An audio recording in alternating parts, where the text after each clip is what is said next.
Eternal Secret King, Chapter 1061. Bab 1061, menantikan reuni. Bawah lembah pemakaman naga, berdiri di aula, Suzimo melihat dua baris kata di dinding dengan bingung. Untuk menjadi salah satu yang terhebat, Anda harus bekerja di yayasan dan bersedia menanggung kesulitan dan melayani orang lain. Begitu kabut memudar, pancarannya akan menerangi seluruh dunia. Sebelum Dai Yue pergi, dia mengatakan kepadanya bahwa jika dia ingin melakukan keabadian dan kultivasi iblis, dia harus mengalami banyak kesulitan. Namun, kesulitan ini pada akhirnya akan membuatnya lebih kuat. Dia meramal rahasia surgawi dan sudah lama tahu bahwa Suzimo suatu hari akan menghadapi bencana besar yang akan membawanya ke dasar lembah pemakaman naga, oleh karena itu pernyataan itu tertinggal.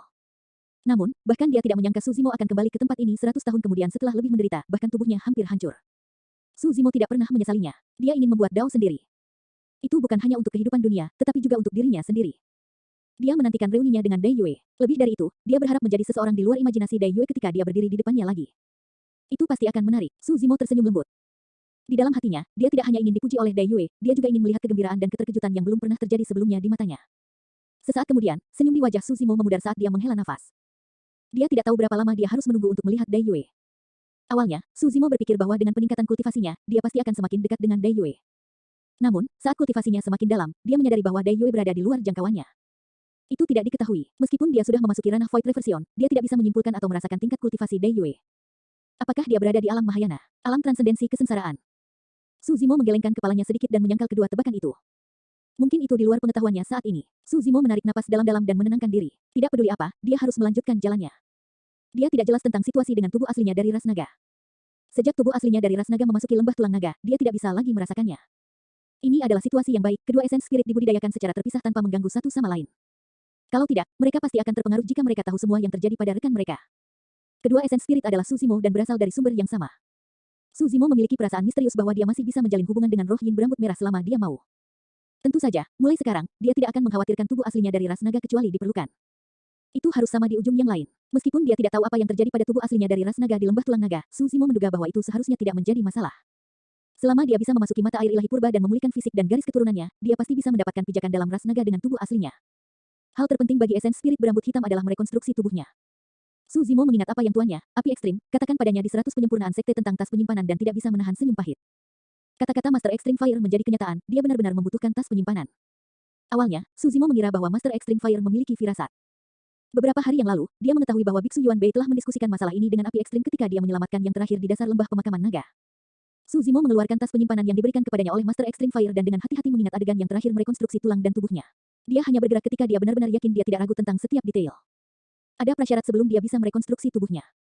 Dia membutuhkan api yang cukup panas untuk melebur material kelas atas di dalam tas penyimpanan. Mengingat kultivasi Suzimo saat ini, dia tidak dapat mencapainya. Kembali ke 100 Refinement Sect, Dao Lord Extreme Fire hanya mencapai tujuan ini melalui Earth Core Fire di aula juga. Dia harus mencari bantuan. Biksu Yuan Bei tidak memiliki banyak umur yang tersisa dan akan lebih baik jika dia tidak bergerak. Satu-satunya yang bisa membantu adalah hantu berambut merah. Memikirkan hal itu, Suzimo membawa tas penyimpanannya dan berjalan menuju kuburan. Nak, apakah kamu di sini untuk berbicara denganku? Sebelum dia mendekat, suara hantu berambut merah terdengar. Nak, kamu sudah menderita begitu banyak pukulan di usia yang begitu muda. Wajar jika Anda berkecil hati dan mengambil hal-hal terlalu keras. Izinkan saya memberitahu Anda telah membuat keputusan yang tepat untuk berbicara dari hati ke hati dengan saya. Saya telah duduk di sini selama bertahun-tahun dan saya yang terbaik dalam memberikan bimbingan kepada orang lain. Hantu berambut merah itu mulai mengomel lagi. Dia telah berada di dasar lembah pemakaman naga selama lebih dari 10.000 tahun dan dia dan Biksu Yuan Bei adalah satu-satunya selama lebih dari 9.000 tahun. Hal yang paling menakutkan adalah Biksu Yuan Bei telah berkultivasi dalam meditasi diam sepanjang waktu. Dengan kata lain, hantu berambut merah itu bahkan tidak memiliki siapapun untuk diajak bicara. Bisa dibayangkan bagaimana dia berhasil bertahan hidup selama lebih dari 9.000 tahun. Dapat dimengerti mengapa dia berada dalam kondisinya saat ini. Untungnya, Dai Yue kemudian menerobos masuk ke tempat ini dan merebut bunga saraca, mematahkan meditasi hening Biksu Yuan Bei. Kalau tidak, hantu berambut merah itu mungkin sudah gila. Hantu berambut merah, biarkan aku memberitahumu sesuatu yang penting. Suzimo langsung ke intinya. Saya berniat merekonstruksi tubuh saya. Bantu saya memadatkan bola api dan melelehkan beberapa harta alam. Apa gunanya merekonstruksi tubuh? Hantu berambut merah itu mengerutkan bibirnya. Izinkan saya memberitahu Anda, esen spirit Anda ini hanya dapat digunakan sebagai klon untuk kultivasi biasa. Bagaimanapun, kamu masih memiliki tubuh ras naga yang sebenarnya. Hantu berambut merah itu ingin mengubah Suzimo menjadi naga sepenuhnya, tapi itu bertentangan dengan garis bawah yang terakhir. Suzimo sedikit mengernyit. Tidak perlu menyebutkan itu lagi. Sekarang roh yin berambut merah bersama ras naga, secara alami itu milik naga. Namun, saya punya rencana sendiri untuk esen spirit ini. Kamu punya rencana sendiri jadi mengapa kamu mencariku? Hantu berambut merah itu mengangkat alisnya. Apakah kamu akan membantu? Tanya Suzimo. Wow, kau mengancamku. Hantu berambut merah itu mencibir, jadi bagaimana jika saya tidak membantu? Kalau begitu aku tidak akan berbicara denganmu lagi. Suzimo berkata dengan serius. Itu adalah pernyataan kekesalan paling kekanak-kanakan yang biasa digunakan di kalangan anak-anak. Namun, itu sangat mematikan bagi hantu berambut merah. Tidak, hantu berambut merah itu buru-buru berkata, bajingan, yang kamu tahu hanyalah bagaimana mengancamku. Bukankah itu hanya mengembungkan api? Aku akan membantumu, oke. Saat dia mengatakan itu, hantu berambut merah itu menjentikkan jarinya dan api merah kecil muncul di ujung jarinya, berkibar seolah bisa padam kapan saja. Meskipun Suzimo ragu, dia tetap mengeluarkan kristal lava. Dia mengendalikan kristal lava dengan kesadaran rohnya dan meletakkannya di atas nyala api kecil. Asap hijau menyertainya. Dalam sekejap mata, bahan pengerasan tulang kelas atas itu terbakar menjadi abu oleh nyala api kecil itu. Suzimo, benar-benar tidak sadar, hantu berambut merah itu membual kepada Suzimo dengan sombong, bagaimana? Kekuatan nyala api ini lumayan, kan? Petik 2, petik 2. Menekan keinginan untuk mengutuk, Suzimo melotot dan menggertakkan giginya. Kurangi kekuatan apimu. Tentu saja, tak masalah. Hantu berambut merah itu langsung setuju. Nyala api meredup secara signifikan. Suzimo menarik napas dalam-dalam dan mengeluarkan kristal lava lainnya, meletakkannya dengan hati-hati di atas nyala api. Swoosh. Seketika, nyala api menyala di lava kristal. Namun, kristal lava hanya berhasil bertahan 3 napas sebelum berubah menjadi abu tepat di depan Suzimo lagi. Wajah Suzimo menjadi gelap. 2 harta kelas atas dibakar oleh hantu berambut merah begitu saja. Kurangi kekuatannya lebih banyak lagi. Sambil menggertakkan giginya, Suzimo meludahkan beberapa patah kata. Hantu berambut merah itu melambaikan tangannya berulang kali dan menggelengkan kepalanya. Aku tidak bisa membuatnya lebih rendah. Ini adalah yang terlemah. Eternal Secret King, Chapter 1062. Bab 1062, Tubuh Sejati Teratai Hijau. Suzimo meletakkan tas penyimpanannya dan berbalik untuk pergi. Suzimo tidak tahu apakah hantu berambut merah itu benar-benar tidak memiliki kemampuan atau apakah dia berpura-pura bodoh, tetapi dia tidak lagi ingin membuang waktu dengan yang terakhir. Hei, nak, jangan pergi. Hantu berambut merah itu berteriak dari belakang. Suzimo menutup telinga dan bergegas kembali ke aula utama, tenggelam dalam pikirannya. Dia tidak memiliki kesempatan untuk mendapatkan bantuan. Kecuali dia pergi ke Hundred Refinement Sect dan mencari bantuan dari Master Extreme Fire. Namun, wilayah utara terlalu jauh dari benua tengah dan dia hanya memiliki satu Essence Spirit. Benar-benar sangat berbahaya baginya untuk melintasi wilayah utama untuk mencapai 100 sekte penyempurnaan. Api inti bumi, api inti bumi. Suzimo bergumam pelan dan sebuah pikiran melintas di benaknya. Gunung berapi bawah tanah di bawah reruntuhan kian besar. Kembali ketika dia tiba di reruntuhan kian besar, dia secara tidak sengaja menemukan kolam roh di istana bawah tanah. Ada jalan rahasia di samping kolam roh yang mengarah jauh ke bawah tanah. Pertemuannya dengan rubah kecil juga jauh di bawah tanah. Suzimo ingat bahwa di bawah kolam roh adalah dunia lava di mana api roh bawaan yang diperlakukan sebagai harta dapat dilihat di mana-mana. Dia pernah melihat gunung berapi memuntahkan lahar emas ke hulu. Suhu gunung berapi itu sangat tinggi. Kembali dalam pertempuran untuk buah vermilion di reruntuhan kian besar, dia mengandalkan lava emas untuk membunuh banyak Nascent Souls. Nascent Souls yang bersentuhan dengan lahar emas dibakar menjadi abu tanpa kecuali. Memikirkan hal itu, Suzimo meninggalkan kuil kuno dan melompat, mengaktifkan tasbih Mingwang untuk membentuk penghalang cahaya yang melewati kabut tebal dan tiba di atas lembah pemakaman naga. Saat ini, tubuhnya dibuat dengan santai menggunakan kekuatan Dharma. Meskipun dia bisa bergerak dengan bebas, itu akan menyebar setelah beberapa pukulan jika dia melawan seseorang. Suzimo melesat ke arah reruntuhan kian besar. Tak lama kemudian, dia menginjakkan kaki di tanah ini sekali lagi. Tentara dunia lain yang tak terhitung jumlahnya masih bertahan di reruntuhan. Ketika mereka merasakan aura Suzimo, mereka melonjak dengan gila-gilaan. Namun, mereka berhenti di jalur mereka saat mereka mendekat. Meskipun tentara dunia lain tidak memiliki kecerdasan apapun, mereka bisa merasakan aura tasbih Mingwang dan tidak berani maju, mundur secara bertahap. Dia menyelamatkan banyak masalah dengan harta karun seperti tasbih Mingwang. Mengunjungi kembali tempat lama ini, Suzimo maju dan menemukan lokasi istana bawah tanah berdasarkan ingatannya. Dalam pertempuran untuk kelahiran buah vermilion saat itu, teladan dari wilayah utara berkumpul dan tak terhitung jumlahnya dimakamkan di sini. Bahkan setelah lebih dari 100 tahun, tempat ini masih berlumuran darah, jelas betapa tragisnya pertempuran saat itu. Lingkungan sekitar sunyi, sepi dan menakutkan. Sejak pertempuran itu, sangat sedikit pembudidaya yang menginjakkan kaki di tempat ini. Istana bawah tanah telah lama runtuh dan menjadi reruntuhan. Berdiri di atas reruntuhan, sulit bagi Suzimo untuk menemukan jalan tersembunyi yang terkubur dalam-dalam. Dia sedikit mengernyit dan mencari reruntuhan berulang kali. Tiba-tiba, dia mendengar suara air yang mengalir dengan cara yang tak terdengar. Suzimo merasa segar kembali dan berjalan menuju suara itu. Tak lama, ia menemukan sumber suara air yang mengalir. Dia melepaskan kesadaran rohnya perlahan dan menggali lebih dalam ke reruntuhan. Segera, mata Suzimo berbinar. Di bawah reruntuhan, dia menemukan kolam roh yang dia lihat sebelumnya. Meskipun lebih dari 100 tahun telah berlalu dan terkubur oleh reruntuhan, kolam roh belum mengering dengan mata air yang kaya akan roh ki yang mengalir keluar. Senang, Suzimo mengikuti kolam roh dan menemukan jalan rahasia dari sebelumnya. Dia merenung sejenak dan tidak memindahkan reruntuhan di atas kolam roh secara terbuka. Sebaliknya, dia membubarkan tubuh kekuatan dharmanya. Essence spirit berambut hitam berubah menjadi aliran cahaya dan menciptakan terowongan setebal pergelangan tangan di reruntuhan sebelum memasuki tanah. Meskipun istana bawah tanah telah runtuh saat itu tidak mengubur kolam roh. Sebaliknya, ada ruang yang tersisa. Suzimo menemukan jalan rahasia dan melompat turun tanpa ragu. Tak lama kemudian, dia tiba jauh di bawah tanah. Merekonstruksi tubuh kekuatan dharmiknya, Suzimo berjalan maju. Tidak lama kemudian, matanya berbinar dan penglihatannya menjadi merah. Gelombang panas melonjak. Ketika Suzimo pertama kali tiba di tempat ini, dia masih berada di alam inti emas dan bahkan tidak dapat menahan suhu di luar, dia bahkan harus menggunakan jimat pelindung. Tapi sekarang, dia sudah memasuki ranah Void Reversion. Meskipun dia telah kehilangan tubuh fisiknya, tubuh kekuatan dharmik yang dia buat dengan santai dapat menahan panasnya lahar. Berkelok-kelok di sepanjang dinding batu, Suzimo berbelok dan melihat sebidang tanah yang relatif lebih besar di lautan lava. Saat itu, mayat ibu rubah kecil ada di sana. Belakangan, dia mendengar dari Little Fox bahwa sebelum dia pergi, dia mendorong mayat ibunya ke dalam lahar untuk dikuburkan di sini. Suzimo terus maju. Gua bawah tanah berkelok-kelok ke atas di sepanjang lava dan suhu terus meningkat. Lambat laun, Suzimo melihat warna keemasan samar mengambang di permukaan lava tidak jauh dari sana. Dia hampir sampai. Setelah beberapa belokan lagi, Su Zimo menghentikan langkahnya. Di depannya ada gunung berapi besar. Lava emas melonjak di mulut gunung berapi, menciptakan gelombang yang mengeluarkan aura yang bergetar dan panas yang menyengat. Su Zimo sedikit mengernyit dan menghentikan langkahnya. Aneh, meskipun suhu lava emas tinggi, sangat mudah baginya untuk menghindari kerusakan darinya mengingat wilayah kultivasinya saat ini. Namun, untuk beberapa alasan, dia merasakan jantungnya berdetak kencang saat dia berdiri di depan gunung berapi. Su Zimo bangkit perlahan dan tiba di dekat mulut gunung berapi. Dia menatap lava yang melonjak dengan tatapan cerah. Dia menatap untuk waktu yang lama tetapi tidak dapat menemukan apapun. Namun, rasa gentar itu berangsur-angsur menghilang juga dan Su Zimo memutuskan untuk meredam tulang dan tubuhnya di sini. Membuka tas penyimpanannya, Su Zimo melihat banyak bahan roh kelas atas di dalamnya dan menghentikan tindakannya. Dia menghela nafas secara internal, tenggelam dalam pikirannya.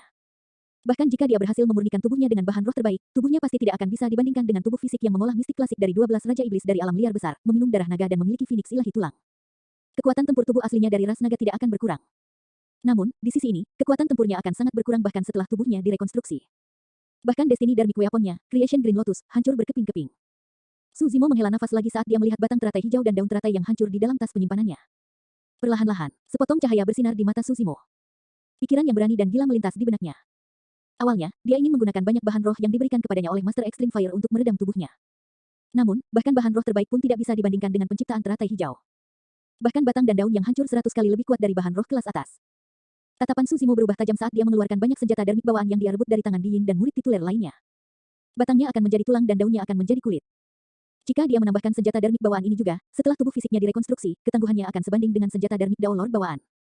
Tubuh sejati teratai hijau. Jika Green Lotus True Body selesai, kekuatan tempurnya tidak akan berkurang sama sekali. Eternal Secret King, Chapter 1063. Bab 1063, Bencana Tak Terduga. Pikiran itu menyegarkan Su Zimo. Awalnya, dia sedikit sedih karena ciptaan teratai hijau dihancurkan. Harta karun tertinggi seperti itu telah mati sebelum bisa tumbuh.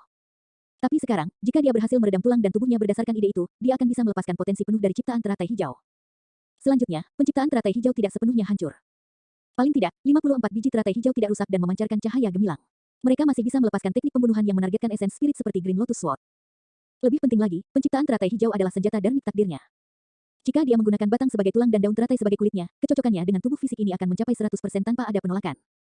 Setelah tubuh ini berhasil direkonstruksi, ia dapat mewarisi teknik daunnya dengan sempurna.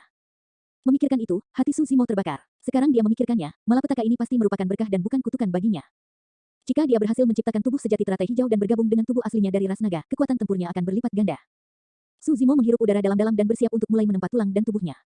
Dia mengumpulkan semua batang teratai dan membakarnya dengan lahar emas di gunung berapi. Jika batang teratai tidak patah, suhu lava emas tidak akan mampu mencairkannya. Namun, sekarang batang teratai telah hancur berkeping-keping dan kehilangan kekuatan penciptaan teratai hijau, perlahan-lahan meleleh di bawah pembakaran lahar emas. Meski begitu, butuh 1 hari penuh untuk batang teratai mencair sepenuhnya, membentuk cairan hijau. Su Zimo beristirahat sejenak dan mulai menempa tulangnya dengan cairan hijau itu. Ada lebih dari 200 tulang dalam tubuh manusia dan semuanya berbeda ukurannya. Menempa setiap tulang adalah proses yang sangat rumit dan panjang. Saat itu, bahkan dengan pencapaian Extreme Fire dalam penyempurnaan senjata, butuh 3 hari penuh untuk membuat kerangka itu. Su Zimo mengingat dan memalsukan pada saat bersamaan. Kecepatannya sangat lambat dan dia tidak berani terburu-buru sama sekali. 3 hari berlalu, bahkan setelah mengeluarkan banyak tenaga, dia hanya bisa membuat setengah kerangka. Namun, mata Su Zimo bersinar semakin terang. Dia mengkonsumsi beberapa ramuan dan beristirahat sebentar sebelum melanjutkan untuk menyempurnakan. 7 hari lagi berlalu sebelum Su Zimo berhenti.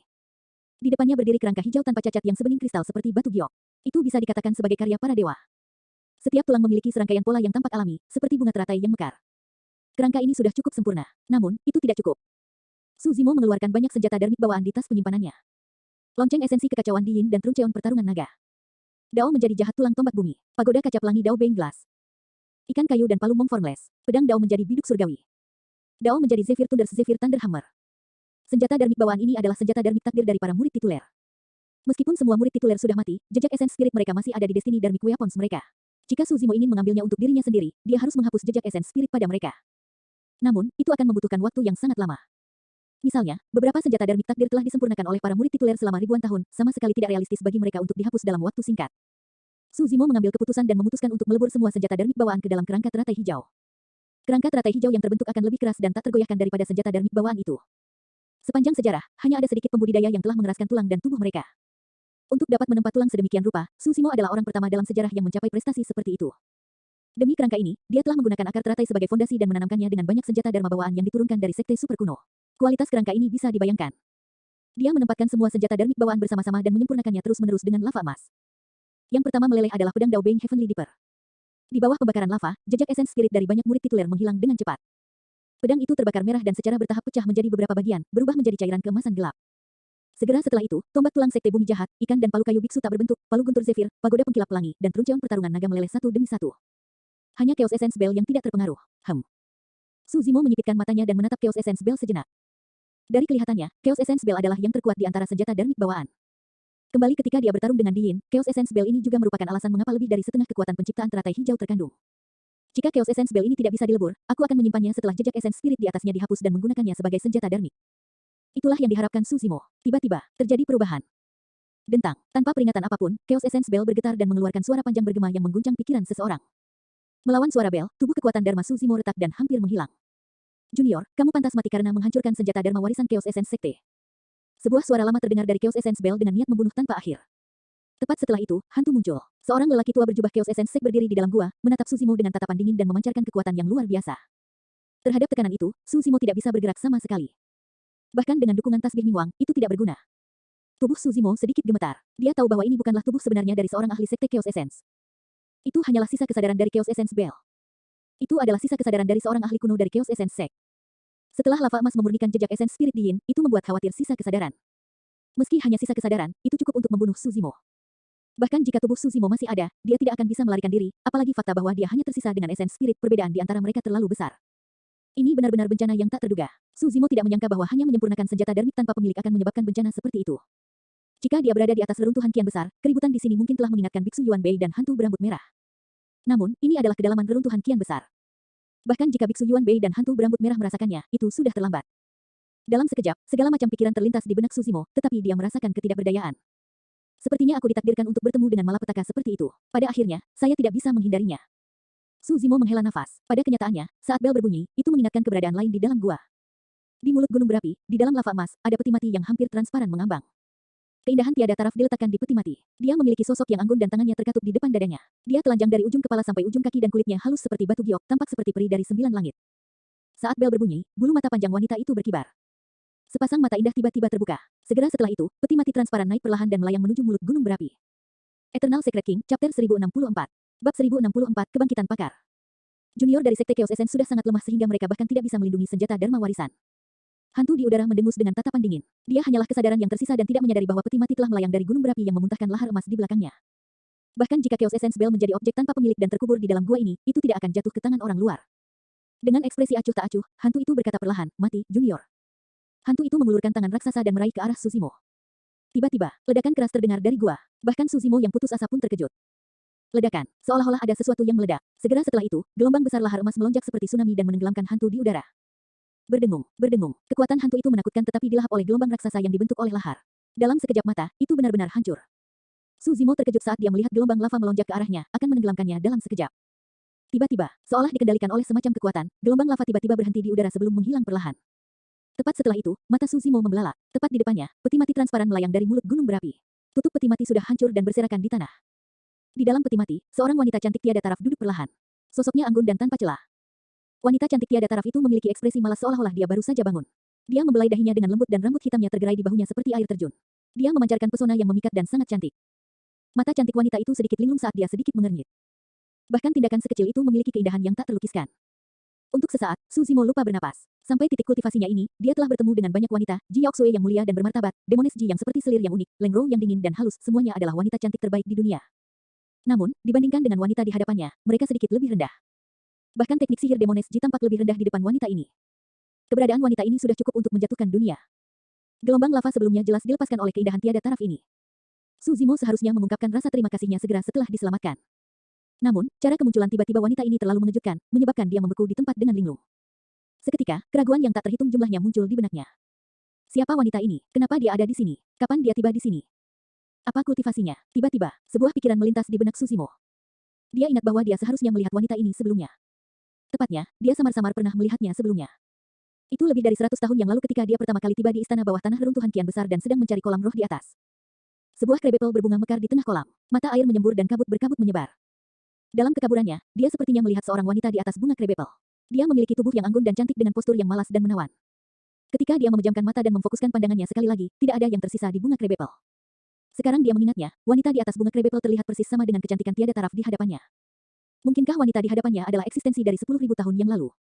Pikiran itu terlintas di benak Su Zimo dan dia terkejut. Saat itu, wanita itu menghela nafas dengan lemah. Apakah 10.000 tahun telah berlalu? Suara wanita itu manis juga. Pikiran konyol muncul di benak Suzimo. Seolah-olah dia sudah diberkati untuk dapat mendengarkan wanita ini berbicara. Pada saat yang sama, desahan itu membenarkan dugaan Suzimo. Wanita itu perlahan berdiri dari peti mati. Secara naluriah, Suzimo mengalihkan pandangannya. Dia sangat cantik sehingga dia merasa itu adalah penghujatan untuk melihatnya secara langsung. Dengan langkah ringan, dia tiba di depan Suzimo. Aroma samar tercium dan Suzimo tidak berani mengangkat kepalanya. Dia hanya menatap kaki halus dan cantik wanita itu dan meratap dalam diam bahwa dia telah berdosa. Saat dia hendak mengingatkannya, suara wanita itu terdengar sekali lagi, kamu datang ke sini lebih dari 100 tahun yang lalu. Ah, tertegun sejenak, Suzimo mengangguk. Ya.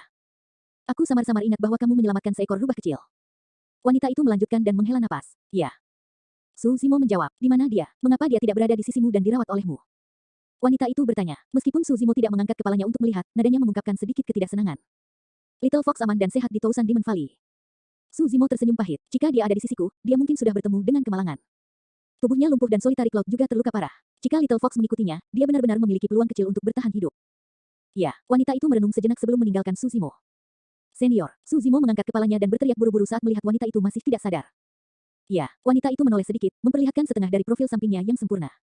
Senior, kamu. Suzimo ragu sejenak dan tidak tahu harus berkata apa. Wanita itu tertegun sesaat tetapi segera sadar. Brengsek, dia berteriak pelan dan sosoknya melintas. Tiba-tiba, dia muncul di depan Suzimo dan menjulurkan dua jarinya, menusuk ke arah matanya. Dia ingin mencungkil matanya. Itu terlalu cepat. Suzimo tidak bisa bereaksi sama sekali. Penglihatannya kabur dan wajah tak tertandingi telah tiba di hadapannya. Ekspresi malu dan marah melintas di kedalaman mata wanita itu saat dia mengulurkan jarinya dan melayang tanpa bergerak di depan matanya. Berhenti sejenak, wanita itu menarik jarinya perlahan, mungkin karena dia menyadari bahwa Suzimo hanya memiliki tubuh kekuatan darmik tanpa mata atau karena dia memikirkan sesuatu.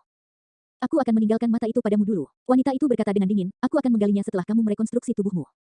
Dengan mengatakan itu, wanita itu mengenakan jubahnya dan mengambil langkah ringan, menghilang di depan Suzimo dalam sekejap mata, meninggalkan aroma yang samar. Eternal Secret King, Chapter 1065. Bab 1065, Kelahiran Kembali. Meskipun wanita itu sudah pergi, Suzimo masih berdiri di tempat, tenggelam dalam pikirannya untuk waktu yang lama. Mengapa rubah kecil menjadi orang pertama yang ditanyakan wanita ini setelah bangun tidur? Apa hubungannya dengan rubah kecil? Atau lebih tepatnya, apa hubungannya dengan ibu rubah kecil, rubah api yang mati di sini?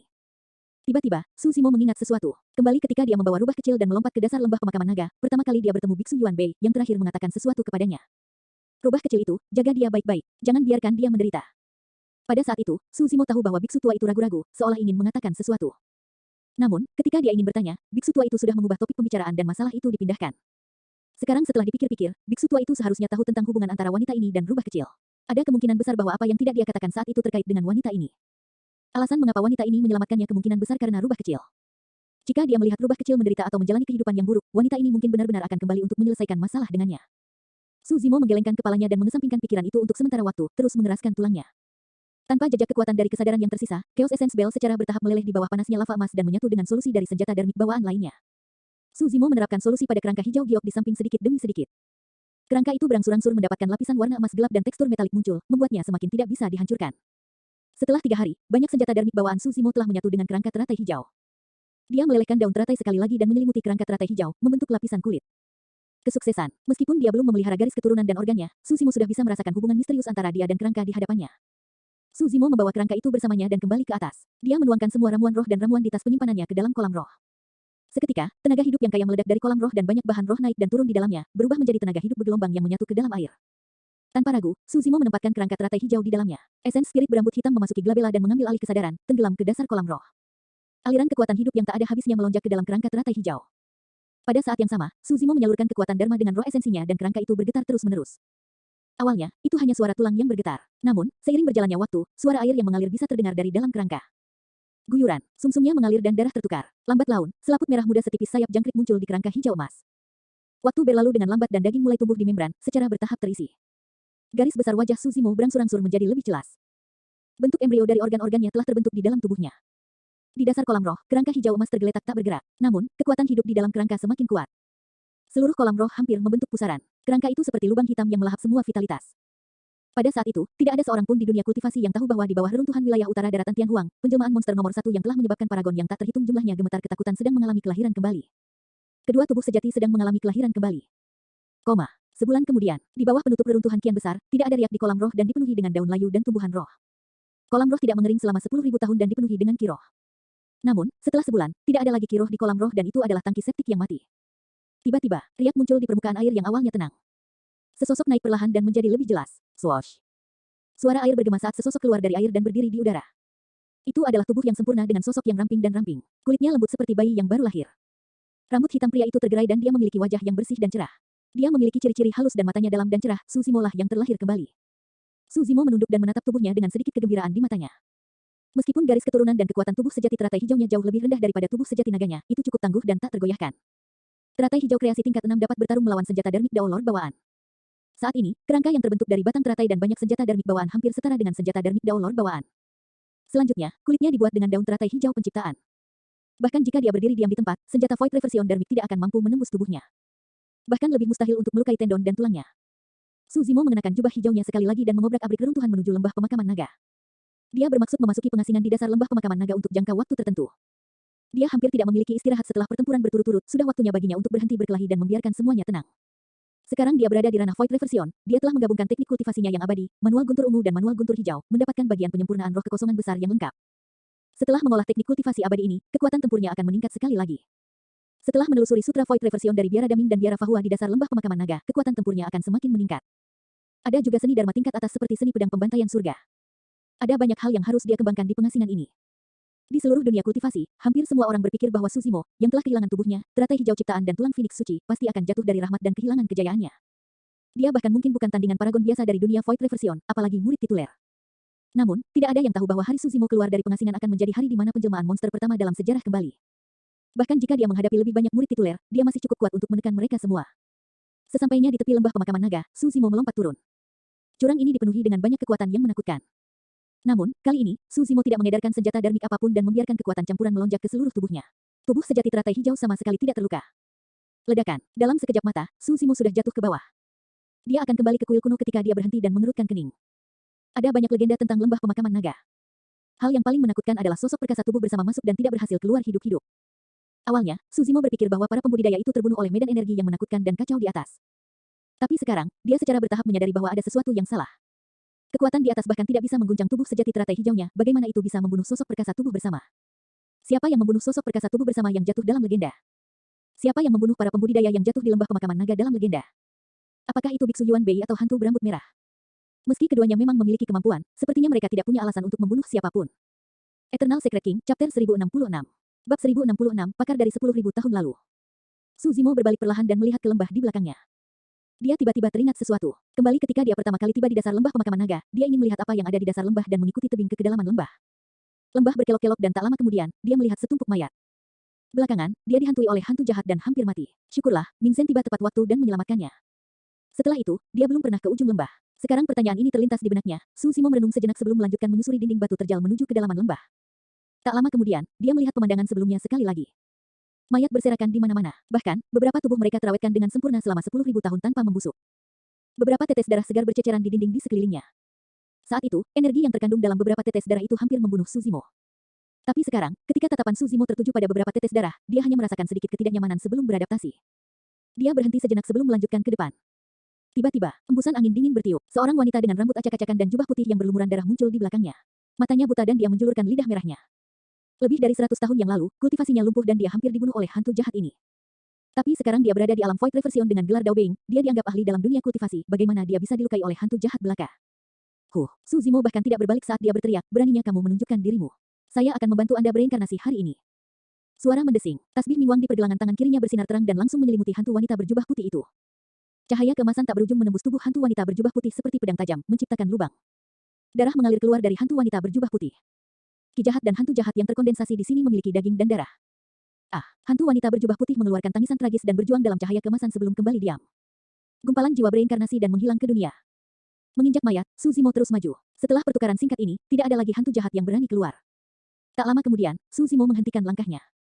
Dia sudah berada di ujung lembah di depan. Sepanjang jalan, ada mayat di mana-mana. Dia tidak tahu berapa banyak pembudidaya yang dimakamkan di sini dalam pertempuran saat itu, auranya mematikan. Tatapan Su Zimo beralih ke lubang raksasa tidak jauh dari sana. Tidak banyak lubang raksasa yang muncul di dalam tulang putih. Namun, lubang itu tampak aneh. Tanah di permukaan lubang agak lembab, seolah-olah berlumuran darah dan berwarna merah tua. Seolah-olah lubang raksasa itu awalnya diisi dengan darah segar. Namun, seiring berjalannya waktu, darah segar telah mengering, meninggalkan lubang yang begitu dalam. Tiba-tiba, sebuah pikiran samar melintas di benak Su Zimo. Namun, ketika dia ingin mengabadikannya, pikiran itu menghilang.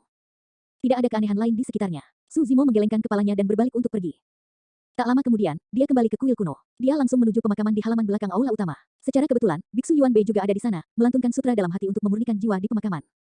Ketika dia melihat kembalinya Suzimo setelah merekonstruksi tubuhnya, Biksu Yuan Bei tersenyum dan mengangguk. Tes-tes, tubuh ini benar-benar tidak buruk. Suara hantu berambut merah terdengar dari kedalaman kuburan. Pujian seperti itu dari hantu berambut merah adalah bukti betapa kuatnya tubuh sejati teratai hijau. Suzimo ragu sejenak dan memutuskan untuk mengungkapkan pertemuan dengan wanita di dasar reruntuhan kian besar. Tuan, apakah Anda tahu siapa wanita itu? Jika aku tidak salah, dia seharusnya menjadi permaisuri Yu dari kekaisaran kian besar saat itu. Biksu Yuan Bei menghela nafas dengan lembut. Dia mungkin satu-satunya orang yang tersisa dari kekaisaran kian besar. Permaisuri Yu, Suzimo bergumam pelan. Ketika dia memikirkan wanita itu, dia memiliki kulit yang putih dan dingin yang memang mempesona seperti batu giok. Biksu Yuan Bei berkata, permaisuri Yu pada awalnya adalah manusia, tetapi dia sangat cantik dan memiliki penampilan seperti peri yang dapat menjatuhkan negara dan kota. Ketika kaisar kekaisaran kian besar bertemu dengannya, dia terkejut dan mengundangnya ke istana untuk diberi gelar permaisuri Yu. Sejak saat itu, semua selir memucat jika dibandingkan dengan dia. Meskipun dia dianugerahkan sebagai permaisuri, dia sama sekali tidak berani menyinggung perasaannya dan memperlakukannya dengan hormat. Dia berharap suatu hari, permaisuri Yu akan jatuh cinta padanya. Kekaisaran kian besar sangat luas dan dianggap sebagai faksi terbesar di wilayah utara saat itu. Di dalam wilayahnya, terdapat dua biara Buddha, biara Daming dan biara Fahua. Kaisar Grid Qian dapat dianggap sebagai orang dengan otoritas paling besar saat itu. Meski begitu, dia tidak bisa mendapatkan hati permaisuri Yu. Biksu Yuan Bei berkata, permaisuri Yu tinggal jauh di dalam istana dan tidak mau bertarung dengan selir lainnya, jadi dia sendirian sepanjang waktu. Takut dia bosan, Kaisar Qian Agung menangkap rubah roh untuk menemaninya. Penyebutan itu membuat jantung Suzimo berdetak kencang. Seolah bisa membaca pikiran Suzimo, Biksu Yuan Bei mengangguk. Rubah api yang mati di bawah reruntuhan kian besar adalah rubah roh yang menemani permaisuri Yu. Permaisuri Yu memiliki hubungan yang sangat dekat dengan rubah roh dan rubah kecil adalah anak yang terakhir. Itulah mengapa saya mengingatkan Anda untuk tidak membiarkan rubah kecil menderita. Petik 2. Tiba-tiba, Suzimo tercerahkan. Kembali ketika rubah roh mati dan permaisuri Yu bangun, dia merasa bersalah terhadap yang terakhir dan mengalihkan rasa bersalah itu ke rubah kecil. Di dalam hatinya, rubah kecil mungkin menjadi satu-satunya kerabatnya. Suzimo bertanya, karena permaisuri Yu adalah manusia, bagaimana dia bisa begitu kuat? Biksu Yuan Bei berkata, sebelum memasuki istana, permaisuri Yu adalah manusia biasa. Setelah memasuki istana, dia memiliki kesempatan untuk berhubungan dengan banyak formulasi dharma kultivasi sebelum menyadari bahwa dia memiliki akar roh dan sangat berbakat. Dia maju ke alam tubuh bersama hanya dalam 2000 tahun. Set, Suzimo menarik napas dalam-dalam. Penggarap alam tubuh bersama memiliki umur 20.000 tahun. Untuk dapat melangkah ke alam tubuh bersama dalam 2000 tahun adalah kecepatan kultivasi yang mengerikan. Merenung sejenak, Suzimo bertanya, ketika kultivasi permaisuri Yu naik ke tahap itu, bahkan lebih tidak mungkin baginya untuk menyetujui Kaisar Kian Agung, bukan? Biksu Yuan Bei mengangguk tetapi menggelengkan kepalanya. Aku yakin permaisuri Yu tersentuh oleh fakta bahwa dia menunggunya selama 2000 tahun. Biksu Yuan Bei berkata, jika tidak, mengingat kultivasi dan kekuatannya, bahkan Kaisar Kian besar mungkin tidak dapat menghentikannya jika dia ingin pergi. Apa yang terjadi kemudian? Tanya Suzimo. Biksu Yuan Bei terdiam sesaat saat ekspresi kesedihan melintas di matanya. Kemudian, Kaisar Kian Agung melakukan sesuatu yang menimbulkan kemarahan langit dan kebencian manusia, menyebabkan permaisuri Yu menyerah sepenuhnya padanya. Insiden itu menyebabkan malapetaka 10.000 tahun yang lalu dan selanjutnya kehancuran kekaisaran Kian besar. Eternal Secret King, Chapter 1067. Bab 1067, Rahasia Bencana. Apa? Suzimo mau tidak mau bertanya. Biksu Yuan Bei berkata dengan suara rendah, Kaisar Kian Agung adalah alasan mengapa kekaisaran Kian Agung mampu mendominasi wilayah utara. Namun, saat kekuatannya berkembang, ambisi kaisar juga tumbuh. Menjelang tahap selanjutnya, Kaisar Grid Qian sudah menunjukkan tanda-tanda berubah menjadi iblis. 10.000 tahun yang lalu, atas saran penasehat kekaisaran, dia ingin memurnikan darah dari 10.000 ras sebagai pengorbanan ke langit. Itu adalah kesepakatan besar untuk mengorbankan darah dari 10.000 ras. Suzimo terkejut. Itu adalah kejahatan yang keji dan mengerikan. Secara alami, dua biara Buddha, biara Daming dan biara Fahua, menolaknya. Namun, pada saat itu, Kaisar Grid Qian keras kepala dan sombong. Dia tidak bisa mendengarkan apapun dan bersikeras untuk berkorban ke surga. Biksu Yuan Bei berkata, mengingat otoritas Kaisar Kian Agung saat itu, tidak akan ada banyak halangan bahkan jika dia ingin mendapatkan darah dari 10.000 ras di wilayah utara. Namun, dia masih belum puas. Meskipun dia mengumpulkan darah dari 10.000 ras, dia kekurangan darah dari yang tertinggi di antara mereka. Ketika dia mendengar itu, Suzimo secara bertahap menyadari. Yang tertinggi dari 10.000 ras secara alami adalah ras naga. Suara rantai berat bergema dari kedalaman kuburan. Bahkan setelah 10.000 tahun, hantu berambut merah itu masih belum bisa tenang setelah mendengar masalah ini. Biksu Yuan Bei menghela nafas. Saat itu, naga suci itu masih dalam masa kanak-kanak dan suka bermain. Dia menyelinap keluar dari lembah tulang naga dan tiba di habitat manusia. Dulu di wilayah utara, selain lembah tulang naga dan beberapa tempat lainnya, seluruh dunia adalah wilayah raja. Saat naga muda itu meninggalkan lembah tulang naga, dia sudah menjadi sasaran kekaisaran Kian besar. Saat itu, sesosok tubuh tinggi berdiri dari kedalaman kuburan dan berjalan perlahan menuju Suzimo dan Biksu Yuan Bei dengan ekspresi sedih. Hantu berambut merah menggertakkan giginya. Yaner kehilangan ibunya ketika dia masih muda tetapi dia memiliki hati yang murni dan tidak memiliki sifat haus darah dari ras naga. Pada saat itu, terjadi kekeringan hebat di perbatasan barat kekaisaran Kian besar dan keluarga di sana tidak memiliki panen sama sekali. Mereka mati kelaparan tetapi tidak ada seorang pun di kekaisaran yang memperhatikan mereka. Yaner tidak tahan dan diam-diam melemparkan seni darmik untuk menurunkan hujan untuk menyelamatkan nyawa yang tak terhitung jumlahnya. Pada saat itu, mata hantu berambut merah itu menjadi merah ketika dia berkata dengan penuh kebencian, namun, tindakannya hanya membuat Kaisar Anjing semakin gelisah. Dia merasa otoritasnya ditantang dan menangkap Yaner ke dalam istana. Hantu berambut merah itu gemetar dan tidak bisa melanjutkan. Mengingat otoritas Kaisar Kian Agung saat itu, orang bisa membayangkan betapa siksaan yang akan diderita naga muda ini di istana. Biksu Yuanbei melanjutkan, pada saat itu, bahkan warga Kekaisaran Qian besar menjadi gila, berpikir bahwa kaisar mereka dapat memerintah lebih dari 10.000 ras dan menguasai daratan Tianhuang. Di istana, tidak ada yang berani menentang otoritas kaisar. Permaisuri Yu adalah satu-satunya yang menonjol. Dia tidak pernah memohon apapun dari Kaisar Qian Agung. Namun, pada saat itu, dia memintanya untuk melepaskan naga muda dan 10.000 ras itu. Su Zimo bisa menebak hasilnya bahkan tanpa Biksu Yuanbei mengatakannya. Kaisar Great Qian tidak setuju. Naga muda itu juga mati di dalam istana. Itu juga karena hantu berambut merah menyebabkan ibu kota hancur menjadi abu dalam semalam dengan banyak nyawa hilang. Su Zimo melirik ke samping dan jantungnya berdetak kencang. Tanpa sadar, hantu berambut merah yang selalu tertawa dan mengomel itu sudah menangis. Tidak peduli berapa banyak orang yang dia bunuh, anaknya tidak akan pernah kembali. Tidak ada yang bisa memahami rasa sakitnya. Ketika Su Zimo mendengar hal ini untuk pertama kalinya, dia membenci naga jahat yang menghancurkan kekaisaran Qian besar, dua biara Buddha, dan nyawa yang tak terhitung jumlahnya. Bahkan kemudian, ketika dia menebak bahwa hantu berambut merah adalah naga jahat itu, dia tidak memiliki kesan yang baik tentang yang terakhir. Baru sekarang dia menyadari bahwa hantu berambut merah itu juga harus dikasihani. Kebencian terakhir yang dia miliki terhadap hantu berambut merah juga telah hilang. Jika Xiaoning mengalami situasi seperti itu, dia mungkin akan melakukan sesuatu yang lebih gila daripada hantu berambut merah itu. Pencetus malapetaka ini bukanlah hantu berambut merah, tetapi Kaisar Qian Agung. Dia memerintah wilayah utara dan sombong dan mendominasi. Dia berpikir bahwa dia bisa menekan 10.000 ras dan bahkan menginjak-injak ras naga di bawah kakinya. Namun, dia tidak menyangka akan memprovokasi keberadaan yang menakutkan yang tidak dapat dia tahan. Kesombongan Kaisar Qian Agung melibatkan warga ibu kota dan makhluk hidup yang tak terhitung jumlahnya dimakamkan bersamanya. Biksu Yuanbei berpikir sejenak dan berkata, setelah itu, Permaisuri Yu menyerah sepenuhnya dan menyegel dirinya di dalam peti kaca. Dia tenggelam ke kedalaman tanah dan jatuh tertidur panjang dengan hanya rubah api yang menemaninya di bawah tanah. 10.000 tahun persahabatan terlalu sepi. Akhirnya, rubah api tidak tahan lagi dan menyelinap keluar. Ketika kembali, ia sudah hamil. Su Zimo sudah tahu apa yang terjadi setelah itu tanpa perlu dikatakan oleh Biksu Yuanbei. Motif rubah api mungkin sederhana. Dia hanya ingin melahirkan seorang anak untuk menemaninya atau mungkin untuk terus melindungi Permaisuri Yu. Sayangnya, ketika dia berlari keluar saat itu, dia membuka jejaknya dan menjadi sasaran setan buaya. Su Zimo tidak menyangka wanita yang keluar dari gunung berapi itu akan terlibat dalam rahasia bencana yang terjadi 10.000 tahun yang lalu. Setelah hening lama, Su Zimo bertanya, mengapa Daming Monasteri dan Fahua Monasteri? Dua wihara Buddha kami memiliki tanggung jawab yang tidak dapat disangkal untuk masalah ini juga. Biksu Yuanbei menjawab, Kaisar dari Great Qian ingin mempersembahkan darah dari 10.000 ras sebagai pengorbanan ke surga dan bahkan menangkap seekor naga muda ke dalam istana hidup-hidup. Para sesepuh dari dua biara Buddha kami berada dalam pengasingan dan tidak muncul. Pada saat hantu berambut merah muncul dan menghancurkan ibu kota, sudah terlambat bagi kami untuk menghentikannya. Sangat mudah untuk membayangkan bahwa medan perang pada saat itu pasti akan menjadi pemandangan kesengsaraan dengan darah mengalir kemana-mana. Apapun alasannya, kedua biara Buddha itu pasti akan menghentikan pembunuhan hantu berambut merah itu. Di sisi lain, hantu berambut merah telah kehilangan putra kesayangannya dan rasionalitasnya. Siapapun yang mencoba menghentikannya pasti akan dibantai olehnya. Pada titik ini, malapetaka ini tidak terhindarkan. Su Zimo sedikit mengernyitkan alisnya. Untuk beberapa alasan, dia memiliki perasaan yang tak terlukiskan di dalam hatinya. Sepertinya semua orang dalam bencana itu tidak bersalah. Itu sama untuk hantu berambut merah, anaknya, biara Daming, biara Fahua dan kekaisaran Qian besar. Bahkan Kaisar Great Qian mungkin tidak bersalah. Setiap orang dan faksi seperti boneka dengan benang tak terlihat di belakang mereka yang dimanipulasi oleh seseorang. Su Zimo masih memiliki banyak pertanyaan. Misalnya, mengapa hantu berambut merah itu tidak mati? Mengapa dia dipenjara di sini? Selain itu adalah pemenjaraan simbolis dan rantai di tubuhnya hanyalah hiasan. Mengapa seluruh dunia kultivasi berpikir bahwa hantu berambut merah itu sudah mati? Apa hubungannya ini dengan Patriark Klandi? Selanjutnya, selama 10.000 tahun terakhir, siapakah yang membunuh para pembudidaya yang memasuki dasar lembah pemakaman naga? Apakah mereka semua hanya legenda? Su Zimo tidak percaya itu. Selama 10.000 tahun terakhir, pasti ada banyak pembudidaya yang mau tidak mau memasuki dasar lembah pemakaman naga karena penasaran dan keserakahan. Namun, lebih dari 100 tahun yang lalu, ketika Su Zimo melompat turun, hanya ada 3 orang di dasar lembah, Biksu Yuanbei, hantu berambut merah dan Ming Zhen.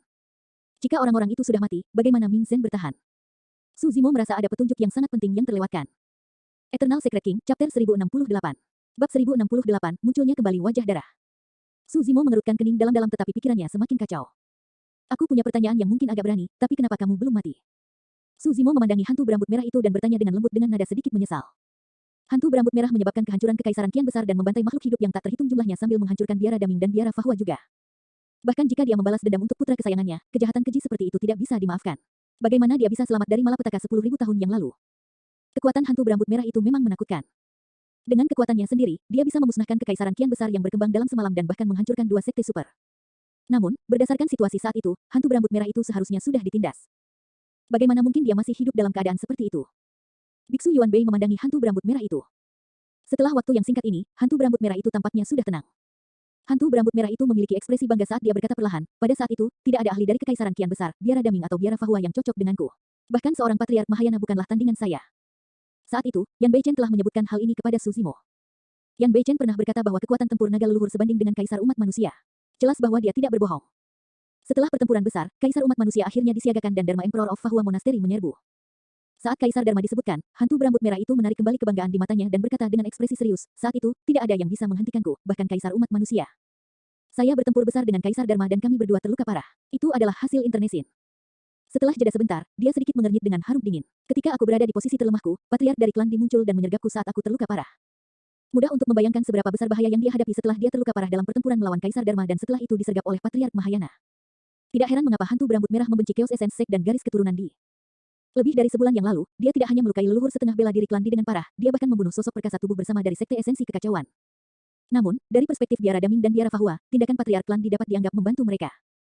Itulah alasan mengapa Biksu Yuan Bei tidak menghentikan Di Yin datang ke lembah pemakaman naga untuk membaca sutra Dharmic teratai mistik lebih dari 100 tahun yang lalu. Hantu berambut merah melanjutkan, aku bertarung di sini secara berurutan dan membalikkan dunia. Saya berperang melawan Kaisar Dharma dan terluka parah. Kemudian, saya terluka parah oleh Patriarch of the Clan dan akan mati. Semua orang yang menyaksikan itu berpikir bahwa saya pasti sudah mati. Namun, tidak ada yang menyangka Kaisar Dharma akan menyembunyikan kebenaran dari semua pembudidaya dan membuat keputusan agar saya bertahan hidup. Mendengar hal itu, mata hantu berambut merah itu dipenuhi dengan emosi dan rasa hormat yang tak ada habisnya. Mengingat sifatnya yang angkuh, sangat jarang melihat sedikit rasa hormat di matanya. Hantu berambut merah berkata, tepatnya, Kaisar Dharma mengorbankan dirinya untuk membiarkanku hidup.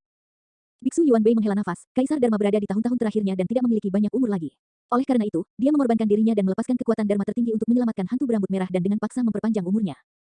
Mengapa? Su Zimo bertanya secara naluriah. Ekspresi hantu berambut merah meredup saat dia menundukkan kepalanya.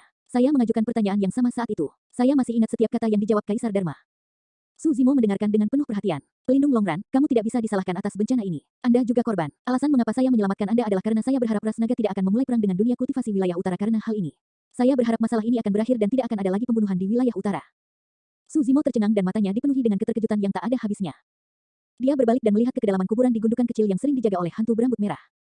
Sebuah papan kayu yang didirikan oleh gundukan kecil itu bertuliskan Kaisar Dharma. Di mata Suzimo, papan kayu itu tiba-tiba tampak begitu suci dan tinggi, memancarkan cahaya Buddha yang dapat menyucikan dunia. Itulah ulas asih sejati dari biara-biara Buddha. Itulah kemurahan hati sejati seorang kaisar umat manusia. Meski hantu berambut merah itu melakukan kejahatan keji, sebagai kaisar biara Buddha, dia tetap memilih untuk memaafkan. Dia bahkan mengorbankan dirinya untuk menghindari bencana yang lebih besar. Biksu Yuan Bei berkata, meskipun Kaisar Dharma berada di usia lanjut, dia memiliki sisa umur 10.000 tahun. Namun, dia mengatakan bahwa bahkan jika dia mengambil langkah terakhir ke depan, dia mungkin tidak akan mampu menahan kekuatan kesengsaraan surgawi. Karena itu, dia mungkin juga mengakhiri hidupnya lebih awal dan menyelamatkan nyawa yang tak terhitung jumlahnya bersamanya.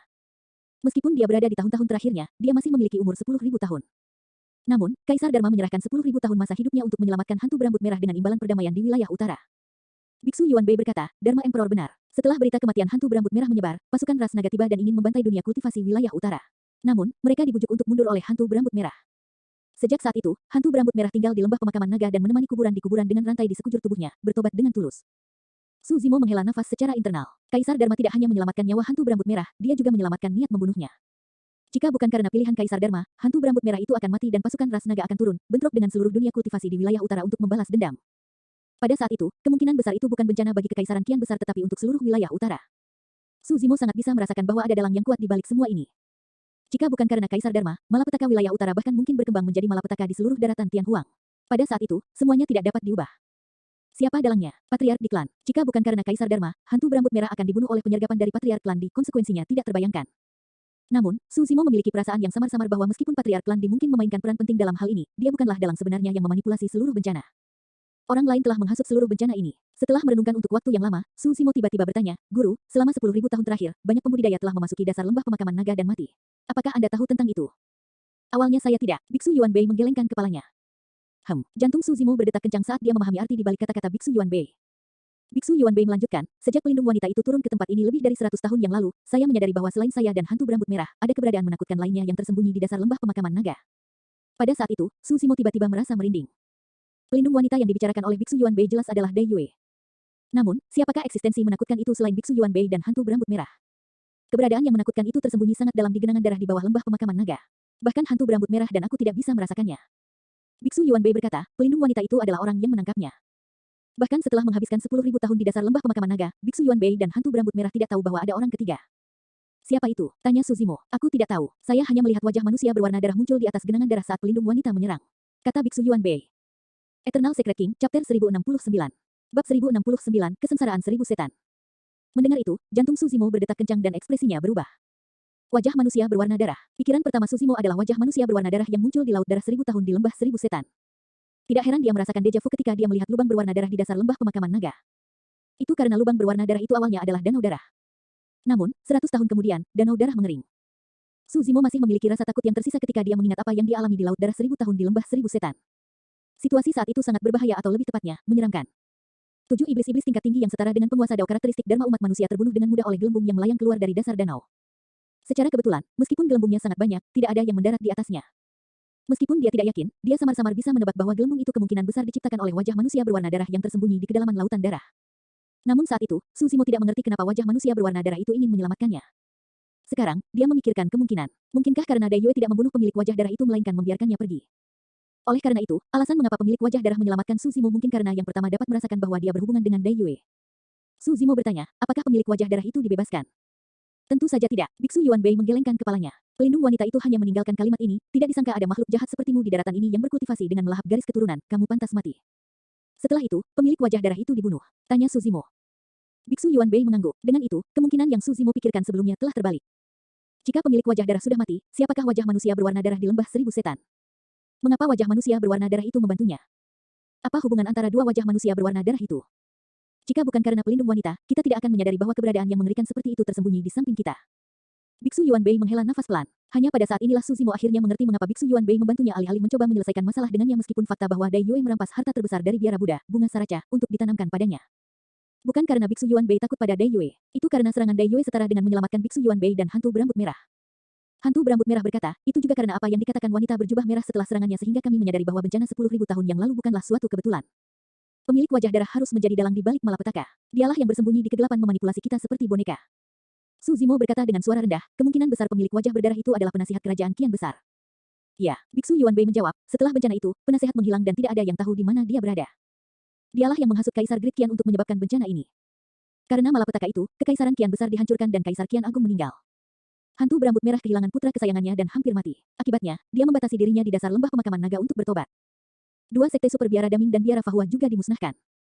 Di seluruh malapetaka, satu-satunya penerima manfaat adalah pemilik wajah darah yang berkultivasi dengan melahap garis keturunan di dasar lembah pemakaman naga. Wajah manusia berwarna darah yang aneh melintas di benak Su Zimo sekali lagi. Seolah-olah wajah manusia berwarna darah itu tersenyum padanya. Itu hanya ilusi. Su Zimo menggelengkan kepalanya dengan paksa. Apa yang salah? Merasakan perubahan ekspresi Su Zimo, Biksu Yuan Bei bertanya dengan wajah pucat. Su Zimo berkata perlahan, aku pernah melihat wajah manusia berwarna darah ini sebelumnya. Ekspresi hantu berambut merah dan Biksu Yuan Bei berubah. Menghirup udara dalam-dalam, Su Zimo memberikan laporan kasar tentang masalah di laut darah 1000 tahun di lembah 1000 setan. Biksu Yuan Bei dan hantu berambut merah saling bertukar pandang dan mengungkapkan ekspresi terkejut juga. Hantu berambut merah menyipitkan matanya dan berkata dengan tegas, saya mendengar bahwa pertempuran besar terjadi di lembah 1000 setan sekitar 30.000 tahun yang lalu. Pertempuran itu sangat tragis. Dikatakan bahwa tidak hanya setan lembah 1000 setan, bahkan setan dari 8 wilayah lainnya terlibat. Bahkan kaisar dari ras iblis mati di dalamnya. Pertempuran itu dikenal sebagai kesengsaraan 1000 iblis. Biksu Yuan Bei mengangguk, aku juga pernah mendengarnya. Su Zimo membuka mulutnya sedikit dengan ekspresi terkejut. Dalam hal ini, tulang yang dia lihat ketika Heaven Slaying Sword Art lahir harus menjadi tulang yang tertinggal dari 1000 kesengsaraan setan 30.000 tahun yang lalu. Wajah manusia berwarna darah muncul di antara mayat setelah malapetaka kian besar 10.000 tahun yang lalu. Wajah manusia berwarna darah juga muncul di dekat bangkai tak berujung setelah 1000 kesengsaraan setan 30.000 tahun yang lalu. Mungkinkah itu hanya kebetulan belaka? Di halaman belakang aula, mereka bertiga terdiam. Hanya ada angin sepoi-sepoi dengan sedikit rasa dingin yang menyeramkan. Jika saya tidak salah, pemilik wajah darah ini seharusnya mengolah sutra iblis pemurnian darah. Biksu Yuan Bei berkata, hanya teknik iblis tingkat itu yang akan melahap garis keturunan untuk kultivasinya. Su Zimo mengangguk. Dia telah mengembangkan sutra iblis pemurnian darah sebelumnya dan tahu betapa menakutkannya teknik iblis itu. Bahkan dengan tekad hati daunnya, dia akan merasakan hasrat haus darah setiap kali dia melepaskannya. Perasaan menyerap energi terlalu nyaman dan seseorang bisa tenggelam ke dalamnya selangkah demi selangkah tanpa menyadarinya. Itulah alasan mengapa Su Zimo tidak melepaskan sutra iblis pemurnian darah setelah menyadarinya. Bahkan di tanah warisan Dao di mana hidupnya tergantung pada seutas benang, dia tidak melepaskannya. Su Zimo memiliki perasaan bahwa dia akan dikutuk saat dia menjadi tergantung pada sutra iblis pemurnian darah. Dia harus membunuh rasa ketergantungan itu. Biksu Yuan Bei menggelengkan kepalanya dengan lembut dan menghela nafas. Tidak disangka bahkan setelah Dao Lord Bloodfin meninggal puluhan ribu tahun yang lalu, teknik iblis yang dia ciptakan masih diwariskan dan memiliki dampak yang sangat besar di masa depan. Dalam benak Su Zimo, dia tidak bisa tidak mengingat peti batu yang dia lihat mengambang di genangan darah ketika dia, Demones Ji dan ahli waris iblis menuju ke bawah tanah. Dia mengingat kerangka yang merangkak keluar dari peti mati batu. Dao Lord Bloodfin mungkin belum mati. Ekspresi Su Zimo muram saat dia berkata dengan suara yang dalam, atau lebih tepatnya, dia sudah hidup kembali dan kembali. Su Zimo menceritakan apa yang dia lihat jauh di bawah tanah dan spekulasinya. Aku pernah mendengar kamu menyebutkan ini sebelumnya. Namun, pertempuran antara Mong Daming dan Dao Lord Bloodfin terjadi lebih dari 40.000 tahun yang lalu. Bagaimana Dao Lord Bloodfin bisa hidup begitu lama? Apakah dia mengandalkan tasbih Mingwang tunggal itu? Biksu Yuan Bei mengerutkan kening. Masih banyak poin yang tidak bisa dijelaskan pada spekulasimu. Hantu berambut merah itu menambahkan, misalnya, mengapa ada begitu banyak rantai yang melilit peti mati batu itu? Jika mereka bisa menyiapkan begitu banyak persiapan, mengapa mereka tidak langsung membunuhnya? Su Zimo mengangguk. Dia juga tidak bisa menjelaskan pertanyaan-pertanyaan itu. Eternal Secret King, Chapter 1070. Bab 1070, Memasuki Roh Yang. Su Zimo masih memiliki banyak pertanyaan di benaknya setelah percakapan itu. Namun, paling tidak, beberapa keraguannya teratasi. Identitas wanita di bawah reruntuhan. Selanjutnya, dia akhirnya tahu siapa yang membunuh para pembudidaya, dan bahkan sosok tubuh perkasa bersama, yang memasuki dasar lembah pemakaman naga untuk menyelidiki selama 10.000 tahun terakhir. Metode penasihat kian besar itu benar-benar menakutkan. Tidak hanya dia bisa bersembunyi dari indera biksu Yuan Bei dan hantu berambut merah, dia bahkan bisa membunuh dalam diam tepat di depan hidung mereka. Tentu saja, yang lebih menyenangkan Su Zimo adalah dia lebih mengerti tentang Dai Yue. Dai Yue tidak tinggal lama di dasar lembah pemakaman naga. Namun, apa yang dia lakukan berdampak besar pada mereka bertiga. Tidak perlu menguraikan pengaruhnya terhadap Su Zimo. Jika Dai Yue tidak turun tangan, biksu Yuan Bei dan hantu berambut merah mungkin tidak akan bisa melarikan diri dari rencana penasihat Kian Agung. Keduanya akan disimpan dalam kegelapan. Munculnya penasihat Kian Agung membuat mereka berdua menyadari bahwa mereka hanyalah bidak catur yang dimanipulasi dalam malapetaka. Serangan Dai Yue setara dengan melepaskan keduanya pada saat bersamaan. Juga setelah Dai Yue membunuh penasihat Kian Agung, Ming Zhen dapat diselamatkan oleh biksu Yuan Bei dan dibawa ke dasar lembah pemakaman naga. Jika tidak, Ming Zhen akan dibunuh secara diam-diam oleh penasihat Kian Agung bahkan sebelum biksu Yuan Bei menyadari kehadirannya. Nah, apa rencanamu selanjutnya? Tanya hantu berambut merah. Su Zimo menjawab, saya akan berkultivasi di dasar lembah untuk jangka waktu tertentu. Hantu berambut merah itu mengangguk dan berkata, ya, bagus juga. Jangan khawatir, aku telah melukai leluhur setengah bela diri di klan itu dengan parah. Sudah cukup bagus dia selamat. Tidak mungkin dia bisa membalas dendam padamu. Biksu Yuan Bei berkata, sekte dan faksi ini mungkin tidak berani menyentuhmu secara terbuka, tetapi kamu harus berhati-hati. Mengerti, Su Zimo mengangguk. Mulai hari ini, dia akan berkultivasi di dasar lembah pemakaman naga dengan sepenuh hati. Dia melewati wawasan yang diperoleh dari pertempuran berturut-turut dengan banyak murid tituler, mengembangkan bagian pemurnian roh kekosongan besar, melantunkan sutra dan memberi hormat kepada Buddha saat dia mengumpulkan dan mengkonsolidasikan pengalamannya. Pada saat yang sama, di lembah tulang naga, sebulan penuh berlalu dan Su Zimo perlahan terbangun di gua mata air Dewa Purba. Sejak dia mulai berkultivasi, dia tidak pernah tidur dengan damai, nyaman dan santai seperti ini. Dia benar-benar terlalu lelah. Su Zimo membuka matanya perlahan dan melihat mata air kemasan yang bergelombang di sampingnya. Dia secara bertahap tersentak dari pingsannya saat dia merasakan vitalitas tak terbatas yang mengelilingi tubuhnya. Dia akhirnya menyadari di mana dia berada. Solitary Cloud tidak ada di sisinya. Dia pasti pulih dari luka-lukanya dan pergi lebih dulu. Guyuran, Su Zimo berdiri dan menatap tubuhnya. Tubuhnya benar-benar utuh. Tidak ada luka sama sekali. Mata air ilahi purba memang kuat. Bahkan tubuhnya yang tidak bernyawa dapat dikembalikan ke keadaan semula. Su Zimo dapat dengan jelas merasakan bahwa setiap gerakan yang dia lakukan dapat melepaskan kekuatan yang sangat menakutkan. Dengan satu pikiran, dia menyalurkan garis keturunannya. Guyuran, suara tsunami datang dari tubuhnya. Tubuh sebenarnya dari ras naga ini bahkan lebih kuat dari sebelumnya. Su Zimo sedikit tercengang, seolah dia menyadari sesuatu. Dalam kesadarannya, luka pada roh Yin berambut merah sudah sembuh. Tidak hanya itu, dia terkejut menemukan bahwa ketidakmurnian Yin pada roh esensinya telah lenyap sepenuhnya dan disempurnakan secara diam-diam. Ada jejak tambahan dari Yang Qi murni pada esens spirit. Roh Yang, mata Su Zimo dipenuhi dengan kegembiraan yang luar biasa. Dalam 1 bulan itu, dia hanya tidur di mata air ilahi purba dan kultivasinya telah melintasi alam utama untuk maju ke alam roh Yang. Menurut klasik mistik 12 Raja Iblis dari alam liar besar, alam roh yang berhubungan dengan alam pembalikan kekosongan. Dengan kata lain, tubuh aslinya dari ras naga telah memasuki ranah Void Reversion. Melompati dunia kultivasi utama setelah tidur tunggal terdengar seperti fantasi. Namun, pada kenyataannya, itu hanyalah masalah segala sesuatu yang tiba pada jalurnya.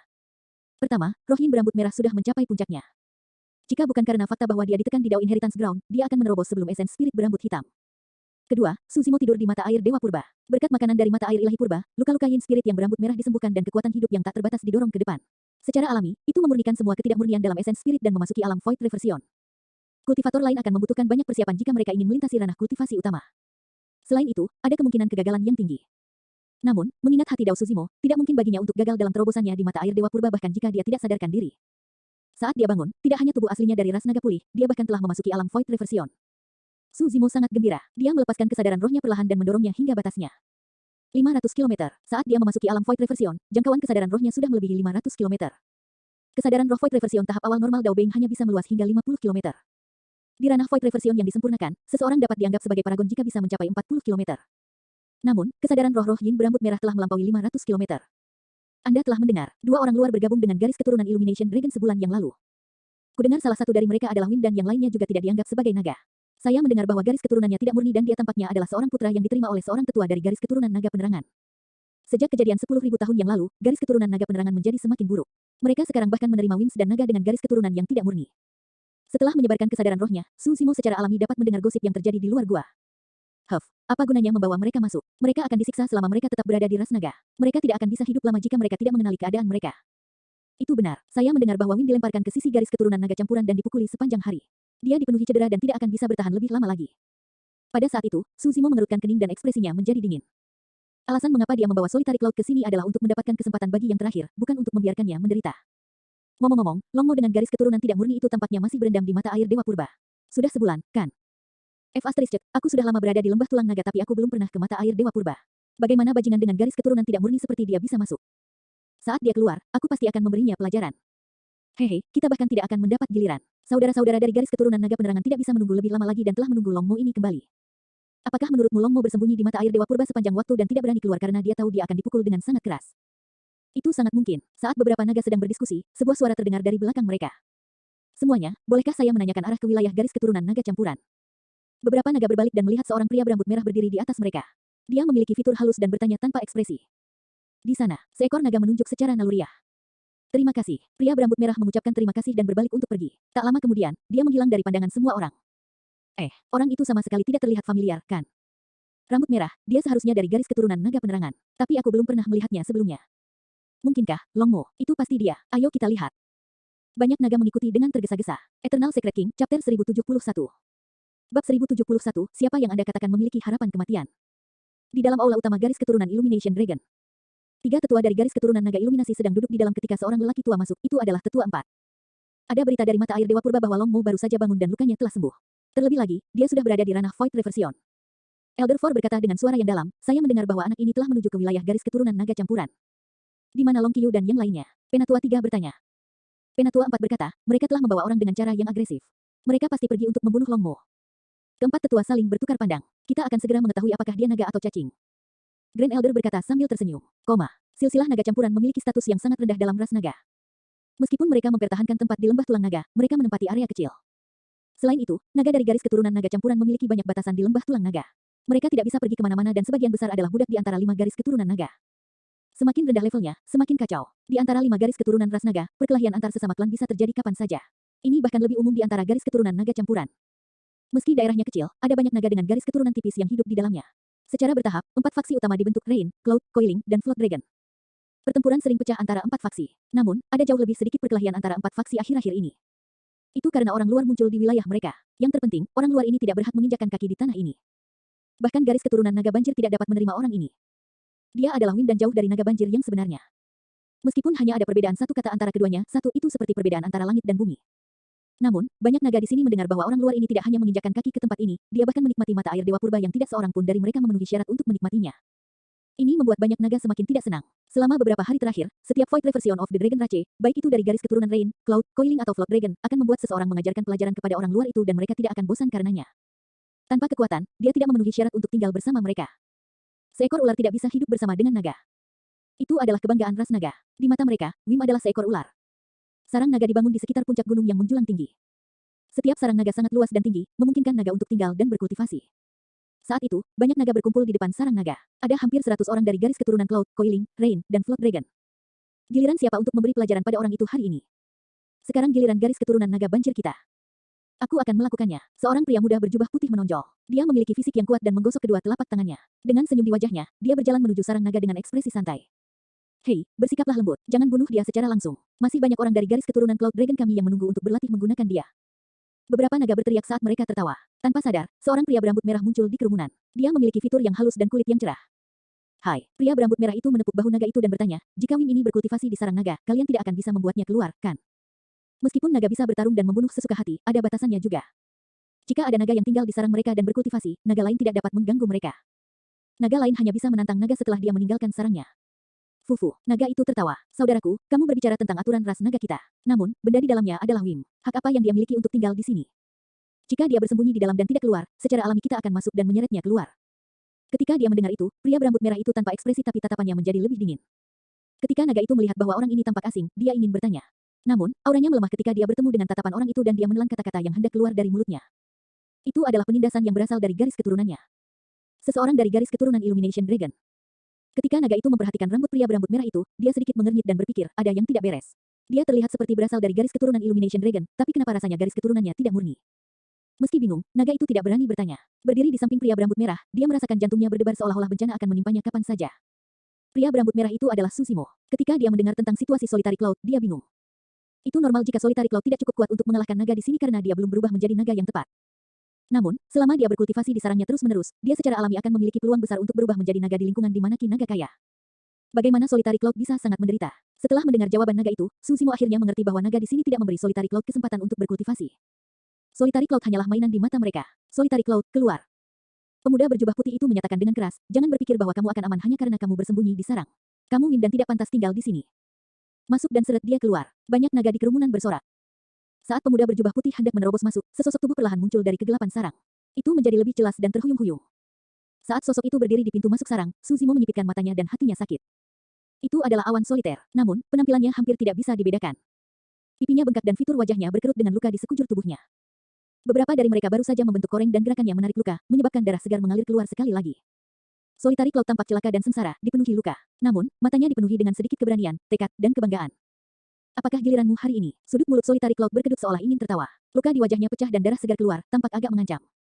Ayo, suaranya serak dan tidak menyenangkan. Dia mengeluarkan geraman rendah dari dalam tenggorokannya, seolah-olah dia mengeluarkan raungan keras kepada semua naga.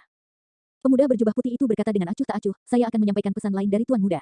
Selama Anda setuju untuk menjadi tunggangan Tuan Muda kami, garis keturunan naga banjir kami secara alami akan melindungi Anda.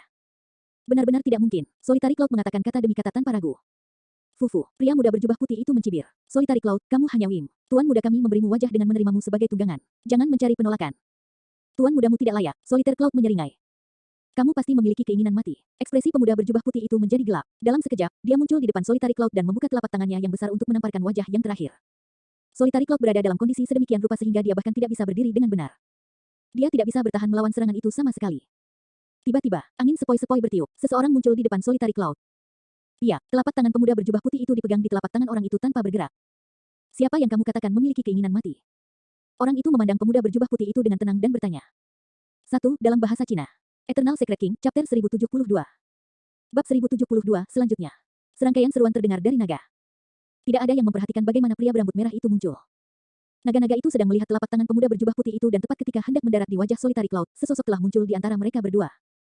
Selanjutnya, dia mencengkeram erat pergelangan tangan pemuda berjubah putih itu. Itu naga yang tadi. Di antara para naga, seseorang mengenali bahwa ini adalah pria berambut merah yang telah dia ajak bicara sebelumnya. Silsilah naga penerangan. Kurasa begitu, tapi garis keturunannya tidak murni. Sepertinya dia baru saja menerobos. Keributan pecah di antara para naga. Ekspresi pemuda berjubah putih itu berubah. Bahkan dia tidak bisa melihat dengan jelas bagaimana orang itu muncul. Secara naluriah, dia ingin menarik kembali lengannya. Namun, dia menyadari bahwa telapak tangan orang itu seperti lingkaran baja yang mengunci pergelangan tangannya dengan erat dan dia tidak bisa bergerak sama sekali. Siapa kamu? Pemuda berjubah putih itu bertanya dengan tegas. Tiba-tiba, ekspresinya berubah saat dia berteriak kesakitan. Tiba-tiba, dia merasa telapak tangan penyusup itu secara bertahap mengerahkan lebih banyak kekuatan. Rasa sakit yang tajam datang dari pergelangan tangannya dan tulangnya hampir hancur. Menjawab pertanyaan saya, siapa yang Anda katakan memiliki keinginan mati? Suzimo bertanya dengan dingin. Membunuh. Pemuda berjubah putih menahan rasa sakit dan mengeluarkan raungan naga dari dalam tenggorokannya. Mengayunkan lengannya yang lain, dia menabrak kepala Suzimo. Patah. Suzimo menyalurkan kekuatan ke telapak tangannya. Pergelangan tangan pemuda berjubah putih itu patah. Setelah itu, dia mengangkat telapak tangannya dengan lembut dan mendarat di wajah pemuda berjubah putih, mengirim yang terakhir terbang puluhan kaki jauhnya dan jatuh di depan kelompok naga. Naga-naga itu gempar. Tubuh pemuda berjubah putih itu tertutup debu dan pergelangan tangannya patah. Separuh wajahnya juga robek. Dia batuk darah seteguk besar dan pingsan. Dengan satu tamparan, penyusup itu melukai Void Reversion Flood Dragon dengan parah. Siapa kamu? Aku telah melihat semua naga Void Reversion dari garis keturunan Illumination Dragon tapi bukan kamu. Banyak naga menonjol dan menanyai Suzimo dengan keras dengan tatapan tajam dan niat membunuh. Jika mereka berada di dunia kultivasi dan melihat pemuda berjubah putih itu menderita luka yang begitu serius, para kultivator yang menonton pasti akan waspada. Namun, ini adalah pemandangan umum di antara para naga. Adegan seperti itu tidak bisa menekan kelompok naga sama sekali. Tuan, Anda di sini. Solitary Cloud melihat tampilan belakang di depannya dan hatinya menjadi ringan. Akhirnya, dia tersenyum dan rileks sepenuhnya. Dia hanya tinggal di mata air ilahi purba kurang dari 7 hari. Selama 20 hari berikutnya, dia menanggung siksaan berbagai naga setiap hari dan tidak punya waktu untuk istirahat dan berkultivasi sama sekali. Dia berada di ambang gangguan mental. Jika bukan karena dia merindukan Suzimo, dia pasti sudah lama meninggal. Pada saat itu, dia benar-benar rileks saat melihat Suzimo muncul. Solitary Cloud tahu bahwa selama Suzimo ada di sini, bahkan 5 garis keturunan naga tidak akan bisa menyakitinya, apalagi 4 faksi naga dari garis keturunan naga campuran. Ekspresi Suzimo acuh tak acuh di hadapan pertanyaan naga dan dia mengabaikannya sepenuhnya. Berbalik, dia membantu Solitary Cloud ke sarang naga dan duduk. Makan ramuan ini, mereka akan membantu lukamu. Suzimo mengeluarkan banyak botol dari tas penyimpanannya dan meletakkannya di pelukan Solitary Cloud. Menekan amarah di hatinya, dia berkata dengan lembut, tetap di sini dan awasi. Aku akan membantumu melampiaskan amarahmu. Baiklah, Solitary Cloud tidak banyak bicara dan mengangguk dengan penuh semangat. Aku tahu, Anda adalah orang luar lainnya. Kamu adalah Longmo dari garis keturunan Illumination Dragon. Saat itu, seorang pemuda dari garis keturunan Coiling Dragon menonjol dari kelompok naga dan menunjuk ke arah Suzimo. Garis keturunanmu tidak murni dan kamu tidak layak berada di kelompok yang sama dengan kami. Jadi, itu Longmo. Kudengar dia bergabung atas rekomendasi dari pemimpin klan lama dari garis keturunan naga Iluminasi. Dia sama sekali tidak memenuhi syarat. Itu benar. Bagaimana naga penerangan yang tidak murni dapat menikmati mata air dewa primordial? Longmo, aku ingin menantangmu. Pria muda dari garis keturunan Coiling Dragon berteriak dengan tatapan membunuh. Berbalik, Suzimo mengamati sekelilingnya dan mengangguk. Baiklah, baiklah, baiklah. Datanglah padaku bersama-sama. Aku akan membawa kalian semua. Dia seorang diri menantang lebih dari 100 naga. Kurang ajar, kurang ajar. Naga-naga itu mencibir dan memarahi. Pria muda dari ras Coiling Dragon mencibir, Fufu, hanya pertarungan 1 lawan 1 yang diperbolehkan di antara naga. Anda mencoba membuat kami dihukum karena melanggar aturan klan. Jangan repot-repot mempermalukan diri sendiri dengan metode licik seperti itu. Di dunia kultivasi, sangat sedikit orang dari kultivasi yang sama yang berani melawan Suzimo sendirian. Dia sudah terbiasa melawan banyak orang sendirian. Tidak disangka akan ada aturan seperti itu dalam ras naga. Tentu saja, itu juga merupakan kebanggaan ras naga. Baik-baik saja maka, Suzimo mengangguk. Berikutnya. Saat Suzimo mengucapkan kata, berikutnya, sosoknya melintas dan dia tiba di depan pemuda dari garis keturunan Coiling Dragon. Di tengah kata, Suzimo menyerang. Sebuah pukulan mendarat dengan keras di dada Coiling Dragon yang matanya dipenuhi dengan keterkejutan. Suzimo selesai mengucapkan kata itu. Saat itu, pemuda dari garis keturunan Coiling Dragon sudah jatuh jauh.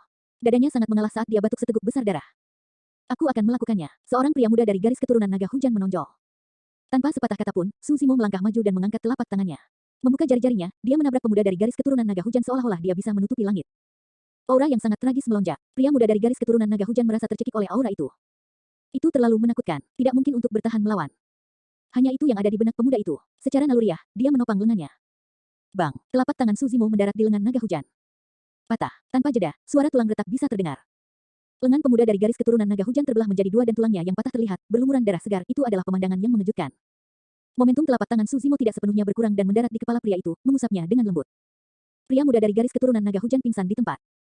Di bawah tatapan para naga, Suzimo menyebabkan naga hujan pingsan hanya dengan menekan dan menggosok telapak tangannya. Suzimo berkata dengan acuh tak acuh, selanjutnya. Membunuh. Seorang pemuda dari garis keturunan Cloud Dragon muncul dan tiba di depan Suzimo. Dia mengulurkan kedua tangannya dan kukunya yang tajam menusuk ke arah wajah Suzimo. Ekspresi Suzimo tidak berubah saat dia mengabaikan kuku pemuda yang masuk dan hanya mengulurkan telapak tangannya untuk menekan yang terakhir. Kilatan kejam melintas di mata pemuda dari garis keturunan Cloud Dragon. Kukunya sangat tajam, sebanding dengan senjata dewa dan bahkan bisa menembus batu dewa. Fakta bahwa Long Mo menggunakan tubuhnya untuk bertahan melawan kukunya mirip dengan memukul batu dengan sebutir telur. Retakan, retakan, retakan, sebelum dia bisa menyelesaikan pikirannya. Kukunya sudah terpotong oleh telapak tangan Suzimo. 10 jari terhubung ke jantung. Pria muda dari garis keturunan Cloud Dragon menjerit tragis. Dalam sekejap, dia berubah menjadi awan raksasa di tempat dan menghilang ke dalamnya. Itu adalah skill rahasia dari garis keturunan Cloud Dragon. Setelah melepaskan awan, tubuh asli mereka bersembunyi di dalam dan menyatu dengan awan, sulit bagi pihak lain untuk mendeteksi tubuh asli mereka. Suzimo sama sekali tidak menarik telapak tangannya dan menjatuhkannya ke awan. Iya, sesosok jatuh dari awan, itu adalah pemuda dari garis keturunan Cloud Dragon. Daging di dadanya kabur dan organ tubuhnya terguncang, dia pingsan sepenuhnya. Berikutnya, suara Suzimo terdengar dingin. Eternal Secret King, Chapter 1073. Bab 1073, suruh Tuan Muda Anda bertemu saya. Ini. Bukankah itu terlalu mudah? Naga secara bertahap menyadari bahwa kekuatan Long Mo mungkin lebih menakutkan dari yang mereka bayangkan. Keahlian rahasia dari garis keturunan Cloud Dragon, Cloud Confusion, hanyalah hiasan di mata Long Mo. Suzimo mengembangkan mistik klasik dari 12 Raja Iblis dari alam liar besar. Tidaklah berlebihan untuk mengatakan bahwa bahkan teknik kultivasi warisan dari 9 ras primordial tidak dapat dibandingkan dengannya. Meskipun tidak ada teknik visual dalam mistik klasik of the 12 Demon Kings of the Great Wilderness, penglihatannya begitu kuat sehingga dia bisa melihat melalui sebagian besar ilusi. Lebih jauh lagi, terlepas dari fakta bahwa Suzimo telah mengembangkan Illumination Dragon Eye di tubuh sejati ras naga ini, dia memiliki Illumination Stone di mata kanannya. Peter Pater, tanpa peringatan apapun, awan gelap muncul di atas kepala Suzimo dan hujan turun dengan deras. Seperti jarum dan pedang, tetesan air hujan jatuh ke arah Suzimo dengan padat. Seorang pemuda dari garis keturunan naga hujan menyerang. Namun, dia tidak melawan Suzimo dalam pertarungan jarak dekat. Sebaliknya, dia berdiri tidak jauh dan melepaskan skill rahasia dari garis keturunan naga hujan. Mengangkat kepalanya, mata Suzimo jernih saat dia menghadapi tetesan air hujan tanpa rasa takut. Tiba-tiba, dia berteriak, bubarkan. Ledakan. Suaranya seperti guntur. Awan gelap yang melayang di atas kepala Suzimo menghilang dengan ledakan keras dan hujan lebat sepertinya merasakan sesuatu dan juga mengelak ketakutan. Tidak ada satu tetes hujan pun yang mendarat di Suzimo meskipun hujan deras. Naga-naga itu terkejut. Long Mo tidak bergerak sama sekali dan hanya berteriak. Namun, keterampilan rahasia dari garis keturunan naga hujan lenyap begitu saja. Kekuatan macam apa ini? Apakah itu penindasan garis keturunan? Itu tidak mungkin. Bahkan 5 garis keturunan naga tidak memiliki garis keturunan yang mengerikan. Selain itu, garis keturunan Long Mo tidak murni, bagaimana mungkin ada fenomena seperti itu? Pria muda dari garis keturunan naga hujan tertegun di tempat dan pikirannya menjadi kosong. Ekspresi Suzimo tenang seperti biasanya. Dengan satu tangan di belakang, dia sudah sampai di depan orang lain saat dia mengulurkan telapak tangannya dan menekan. Bang, tubuh pemuda dari garis keturunan naga hujan bergetar dan pakaiannya terkoyak, memperlihatkan cetakan telapak tangan raksasa. Dia dikirim terbang dan tendon serta tulangnya patah saat dia terbaring di tanah, tidak bisa berdiri. Kenyataannya, meski Suzimo sangat marah, dia masih rasional. Serangannya tidak fatal. Terlepas dari medan perang darah naga, membunuh dalam pertarungan di wilayah lain ras naga tidak diperbolehkan. Namun, serangan Suzimo sangat berat. Tendon dan tulang pecah di setiap belokan. Bahkan dengan garis keturunan yang kuat dari ras naga, cedera seperti itu akan memakan waktu setidaknya setengah bulan untuk pulih. Untuk sesaat, naga tertegun. Namun, Suzimo tidak berhenti. Seolah-olah dia sedang berjalan santai, dia berjalan menuju kelompok naga dan mengulurkan telapak tangannya sekali lagi, menekan seorang pemuda dari ras Coiling Dragon. Kali ini, Suzimo lah yang berinisiatif menyerang. Anda, pria muda dari ras Coiling Dragon sangat marah. Meskipun dia terpana dengan metode Suzimo, dia tidak dapat menahan provokasi seperti itu. Tiba-tiba, pemuda dari garis keturunan Coiling Dragon membuka mulutnya dan mengeluarkan kabut hitam. Kabut membawa bau yang kuat dan menghasilkan suara mendesis saat itu terbuka. Roh ki dalam kehampaan terkorosi oleh kabut. Garis keturunan dari garis keturunan Coiling Dragon mengandung racun dan mereka pandai menggunakannya. Namun, dia tidak menyadari keberadaan seperti apa yang dia hadapi. Mengingat garis keturunan dari tubuh ras naga yang sebenarnya, racun itu sama sekali bukan ancaman bagi Suzimo. Suzimo melintasi kabut hitam pekat. Telapak tangannya tidak berhenti sama sekali saat dia menekan pemuda dari garis keturunan Coiling Dragon dan menerbangkan yang terakhir. Puff, pria muda dari ras Coiling Dragon memuntahkan seteguk darah hitam dan pingsan di tempat. Suzimo menyerbu ke dalam kelompok naga dan kemanapun dia lewat, daging dan darah berceceran di mana-mana. Semua naga dikirim terbang dan tidak ada yang bisa menghentikannya. Lebih dari 100 naga dilumpuhkan oleh Suzimo dalam sekejap mata. Jika berada di dunia kultivasi di luar, kultivator yang tersisa akan lama bubar setelah menghadapi situasi seperti itu. Namun, di antara ras naga, bahkan 4 faksi tidak mundur meski memiliki garis keturunan tipis. Hasil dari tidak mundur adalah ditekan oleh darah. Dengan satu tangan di belakang, Suzimo hanya menggunakan satu gerakan, dia menekan semua orang dengan telapak tangannya. Namun, tidak satu pun dari 100 naga aneh yang bisa bertahan melawan satu gerakan itu. Penindasan total, tak satu pun dari naga yang berkerumun di sarang Solitary Cloud tidak bersalah. Mereka semua pernah menggertak Solitary Cloud sebelumnya. Dalam sekejap mata, lebih dari 100 naga ditindas oleh Suzimo. Mereka pingsan sepenuhnya, atau dibiarkan tergeletak di tanah sambil mengeluarkan tangisan tragis dari waktu ke waktu. Dia menghancurkan semua yang ada di jalannya. Di medan perang, ki darah melonjak. Selain Suzimo, satu-satunya yang bisa berdiri di tempat adalah seorang pemuda dari garis keturunan naga banjir. Sesampainya di hadapan orang itu, Suzimo menatapnya tanpa ekspresi dengan tatapan tenang tanpa berkata apa-apa. Keduanya sangat dekat. Pria muda dari garis keturunan naga banjir pucat dan lengannya sedikit gemetar, dia bermandikan keringat. Meskipun dia memiliki martabat seekor naga, mustahil baginya untuk benar-benar tidak takut menghadapi situasi seperti itu. Keduanya berdiri berhadap-hadapan tetapi pemuda dari garis keturunan naga banjir tidak berani mengangkat kepalanya untuk melihat ke depan.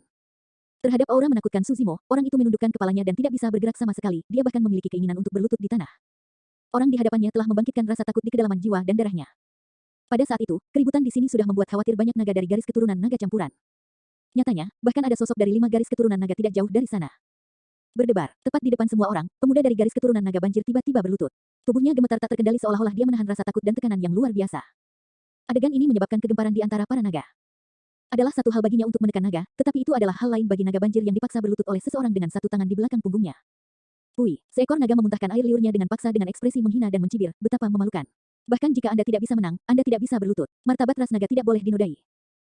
Menurut pendapatku, naga banjir itu tidak akan bisa bertahan di masa depan dan pasti akan diganggu sampai mati oleh naga banjir lainnya. Pemuda dari garis keturunan naga banjir merasa getir saat mendengar suara naga. Jika seseorang tidak berdiri berhadapan dengan pria berambut merah, mereka tidak akan pernah bisa merasakan tekanan yang mengerikan itu. Dia tidak bisa bertahan melawannya sama sekali. Pria berambut merah memberinya perasaan bahwa dia bahkan lebih menakutkan daripada naga dari 5 garis keturunan. Apakah kamu tahu mengapa aku tidak menekanmu? Suzimo bertanya dengan acuh tak acuh. Tidak, pria muda dari garis keturunan naga banjir berdetak kencang dan suaranya berhenti sejenak. Suzimo berkata, kembalilah dan suruh tuan muda Anda dari garis keturunan naga banjir datang menemui saya. Meskipun nadanya tenang, itu dipenuhi dengan dominasi yang tidak perlu dipertanyakan lagi. Ya, untuk beberapa alasan, pemuda dari garis keturunan naga banjir hanya bisa setuju secara tidak sadar. Orang itu berdiri seolah-olah dia telah diampuni dan bahkan tidak berani berbalik. Dia hanya menundukkan kepalanya dan mundur perlahan. Setelah beberapa langkah, dia berbalik dan pergi dengan tergesa-gesa. Eternal Secret King, Chapter 1074. Bab 1074, Penindasan Garis Darah. Tidak jauh dari sana, beberapa naga iluminasi berdiri dengan rambut merah menyala dan ekspresi liar, mengawasi semuanya dengan tenang. Menarik, pemimpin kelompok, seorang pemuda dari garis keturunan Illumination Dragon, menyeringai dan bergumam. Seekor naga iluminasi di belakangnya sedikit mengernyit dan berkata dengan suara yang dalam, Kakak Qiu, Long Mo ini tampaknya agak sulit untuk dihadapi. Ekspresi jijik melintas di mata pemuda bernama Long Qiu saat dia berkata dengan acuh tak acuh, menindas beberapa naga campuran bukanlah apa-apa. Itu benar, naga iluminasi lainnya mencibir, mengingat keributan di sini, tuan muda dari 4 faksi naga campuran pasti akan muncul. Jika Long Mo bahkan tidak bisa melewati 4 tuan muda naga campuran, dia tidak layak mendapat perhatian Brother Qiu. Di sisi lain, naga dari garis keturunan naga bertanduk dan tanpa tanduk baru saja tiba dari mata air Dewa Purba. Long Mo ini memang memiliki beberapa kemampuan. Jika hanya itu yang ada, itu tidak banyak. Meskipun Suzimo telah menekan lebih dari 100 naga di sepanjang jalan, kekuatan tempurnya tidak berarti apa-apa di mata kelima garis keturunan. Semua naga dari 5 garis keturunan memiliki kekuatan seperti itu. Namun, naga-naga ini tidak tahu bahwa kekuatan tempur yang ditunjukkan Suzimo sebelumnya kurang dari 30% dari kekuatan aslinya. Naga campuran di sekitarnya tidak lagi maju. Jika Suzimo bisa menekan lebih dari 100 naga seorang diri, mereka hanya akan diintimidasi jika mereka maju. Di medan perang, naga yang berserakan di tanah juga tidak melangkah maju. Semakin banyak naga berkumpul di sini. Semua naga tahu bahwa masalah ini hanya akan berakhir ketika tuan muda dari garis keturunan naga banjir tiba. Suzimo kembali ke sisi Solitary Cloud dan berbisik, maaf aku terlambat. Tuan, apa yang kamu katakan? Awan soliter tertawa. Kamu tidak tahu betapa senangnya aku ketika aku keluar dari mata air Dewa Purba dan mengetahui bahwa aku berada di lembah tulang naga. Aku tidak akan menyesalinya tidak peduli betapa aku menderita di sini. Ya, Suzimo mengangguk. Dalam ras naga, kekuatan adalah segalanya. Ada batasan untuk apa yang bisa saya bantu. Jika Anda ingin bertahan di sini, Anda harus mengandalkan diri sendiri. Alasan mengapa Suzimo menyerang bukan karena Solitary Cloud kalah dalam pertarungan dengan naga dari garis keturunan naga banjir. Itu normal bagi seseorang untuk kalah melawan sekelompok naga karena keterampilan mereka lebih rendah. Suzimo sangat marah karena naga di sini tidak memberi Solitary Cloud kesempatan untuk berkultivasi dan menjadi lebih kuat. Mereka bahkan tidak memberinya waktu untuk pulih dari luka-lukanya. Itu tidak adil. Karena tempat ini tidak adil, dia akan menciptakan lingkungan yang adil untuk Solitary Cloud. Jangan khawatir, Tuan. Tatapan Solitary Cloud tegas. Selama aku diberi waktu untuk berkultivasi, aku pasti bisa berubah menjadi naga. Berhenti sejenak, tatapan Solitary Cloud mendarat pada naga dari 5 garis keturunan tidak jauh dari sana. Dengan ekspresi muram, dia berbisik, Tuan, orang-orang dari 5 garis keturunan ada di sini. Hal-hal tampaknya menjadi sedikit di luar kendali. Tidak apa-apa. Su Zimo melirik ke samping dengan acuh tak acuh sebelum menarik pandangannya. Selama naga itu tidak menimbulkan masalah baginya, dia tidak bisa diganggu. Waktu perlahan berlalu. Tidak hanya naga dari garis keturunan naga campuran, banyak dari 5 garis keturunan juga datang. Tatapan yang tak terhitung mendarat di Su Zimo dengan permusuhan yang kuat. Siapapun dengan hati yang rapuh tidak akan mampu bertahan dikelilingi oleh naga. Meskipun Solitary Cloud duduk di belakang Su Zimo, dia masih merasa gelisah. Sebagai Wim, dia akan merasakan tekanan yang sangat besar bahkan jika dia menjadi sasaran seekor naga, apalagi sekelompok naga. Namun, Su Zimo tenang dan hanya memejamkan mata untuk mengatur pernapasannya. Saat itu, keributan terjadi di antara para naga. Kelompok naga bubar saat kelompok naga lain berjubah brokat masuk. 4 orang yang memimpin memiliki tatapan tajam dan memancarkan aura yang menakutkan. Keempat tuan muda ada di sini. Ini akan menjadi menarik. Tuan muda dari garis keturunan naga banjir dianggap berada di alam pembalikan void yang disempurnakan dengan setengah kaki ke alam karakteristik Dharma. Garis keturunan Longmo tidak murni dan saya tidak berpikir dia bisa bertahan lebih dari 10 langkah. Naga disegarkan dan didiskusikan dengan sungguh-sungguh. Su Zimo membuka matanya dan berdiri perlahan.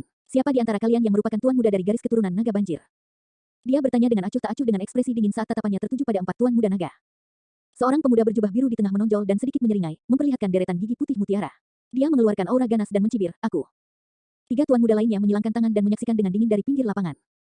Oh, Su Zimo mengangkat alisnya dan bertanya, kudengar kamu ingin menjadikan Solitary Cloud tungganganmu. Itu benar, kehormatan bagi Wim itu untuk bisa menjadi tungganganku. Tuan muda dari garis keturunan naga banjir mencibir, kenapa? Apa kau punya masalah dengan itu? Ya, Su Zimo mengangguk dan berkata perlahan, dia tungganganku. Jika Anda ingin menaklukkannya, Anda harus meminta pendapat saya terlebih dahulu. Tentu, tuan muda dari garis keturunan naga banjir mencengkeram tinjunya dan memutar lehernya. Suara tulang retak terdengar dari tubuhnya saat matanya bersinar dengan kilatan ganas. Jika Anda memiliki keberatan, saya akan mengalahkan Anda sampai Anda tidak memilikinya. Ledakan, garis keturunan tuan muda dari garis keturunan naga banjir melonjak dan kakinya menginjak tanah dengan keras. Dia meledak dengan kekuatan luar biasa dan menyerbu ke arah Su Zimo. Tidak perlu omong kosong di antara naga, semuanya menentukan dalam pembunuhan. Ledakan, ekspresi Su Zimo tenang. Dia hanya mengambil 1 langkah ke depan dan ledakan yang lebih keras terdengar. Bajak surga melangkah, tanah berguncang, naga di sekitarnya tertangkap basah dan terombang-ambing. Dengan langkah bajak langit, kekuatan yang sangat deras akan keluar dari tubuh Su Zimo dan menekan tuan muda yang datang dari garis keturunan naga banjir. Ekspresi tuan muda naga banjir berubah. Saat dia tiba di depan Su Zimo, dia merasakan kekuatan yang menakutkan melonjak ke arahnya dan hatinya bergetar. Pria itu tampaknya memiliki beberapa trik di lengan bajunya.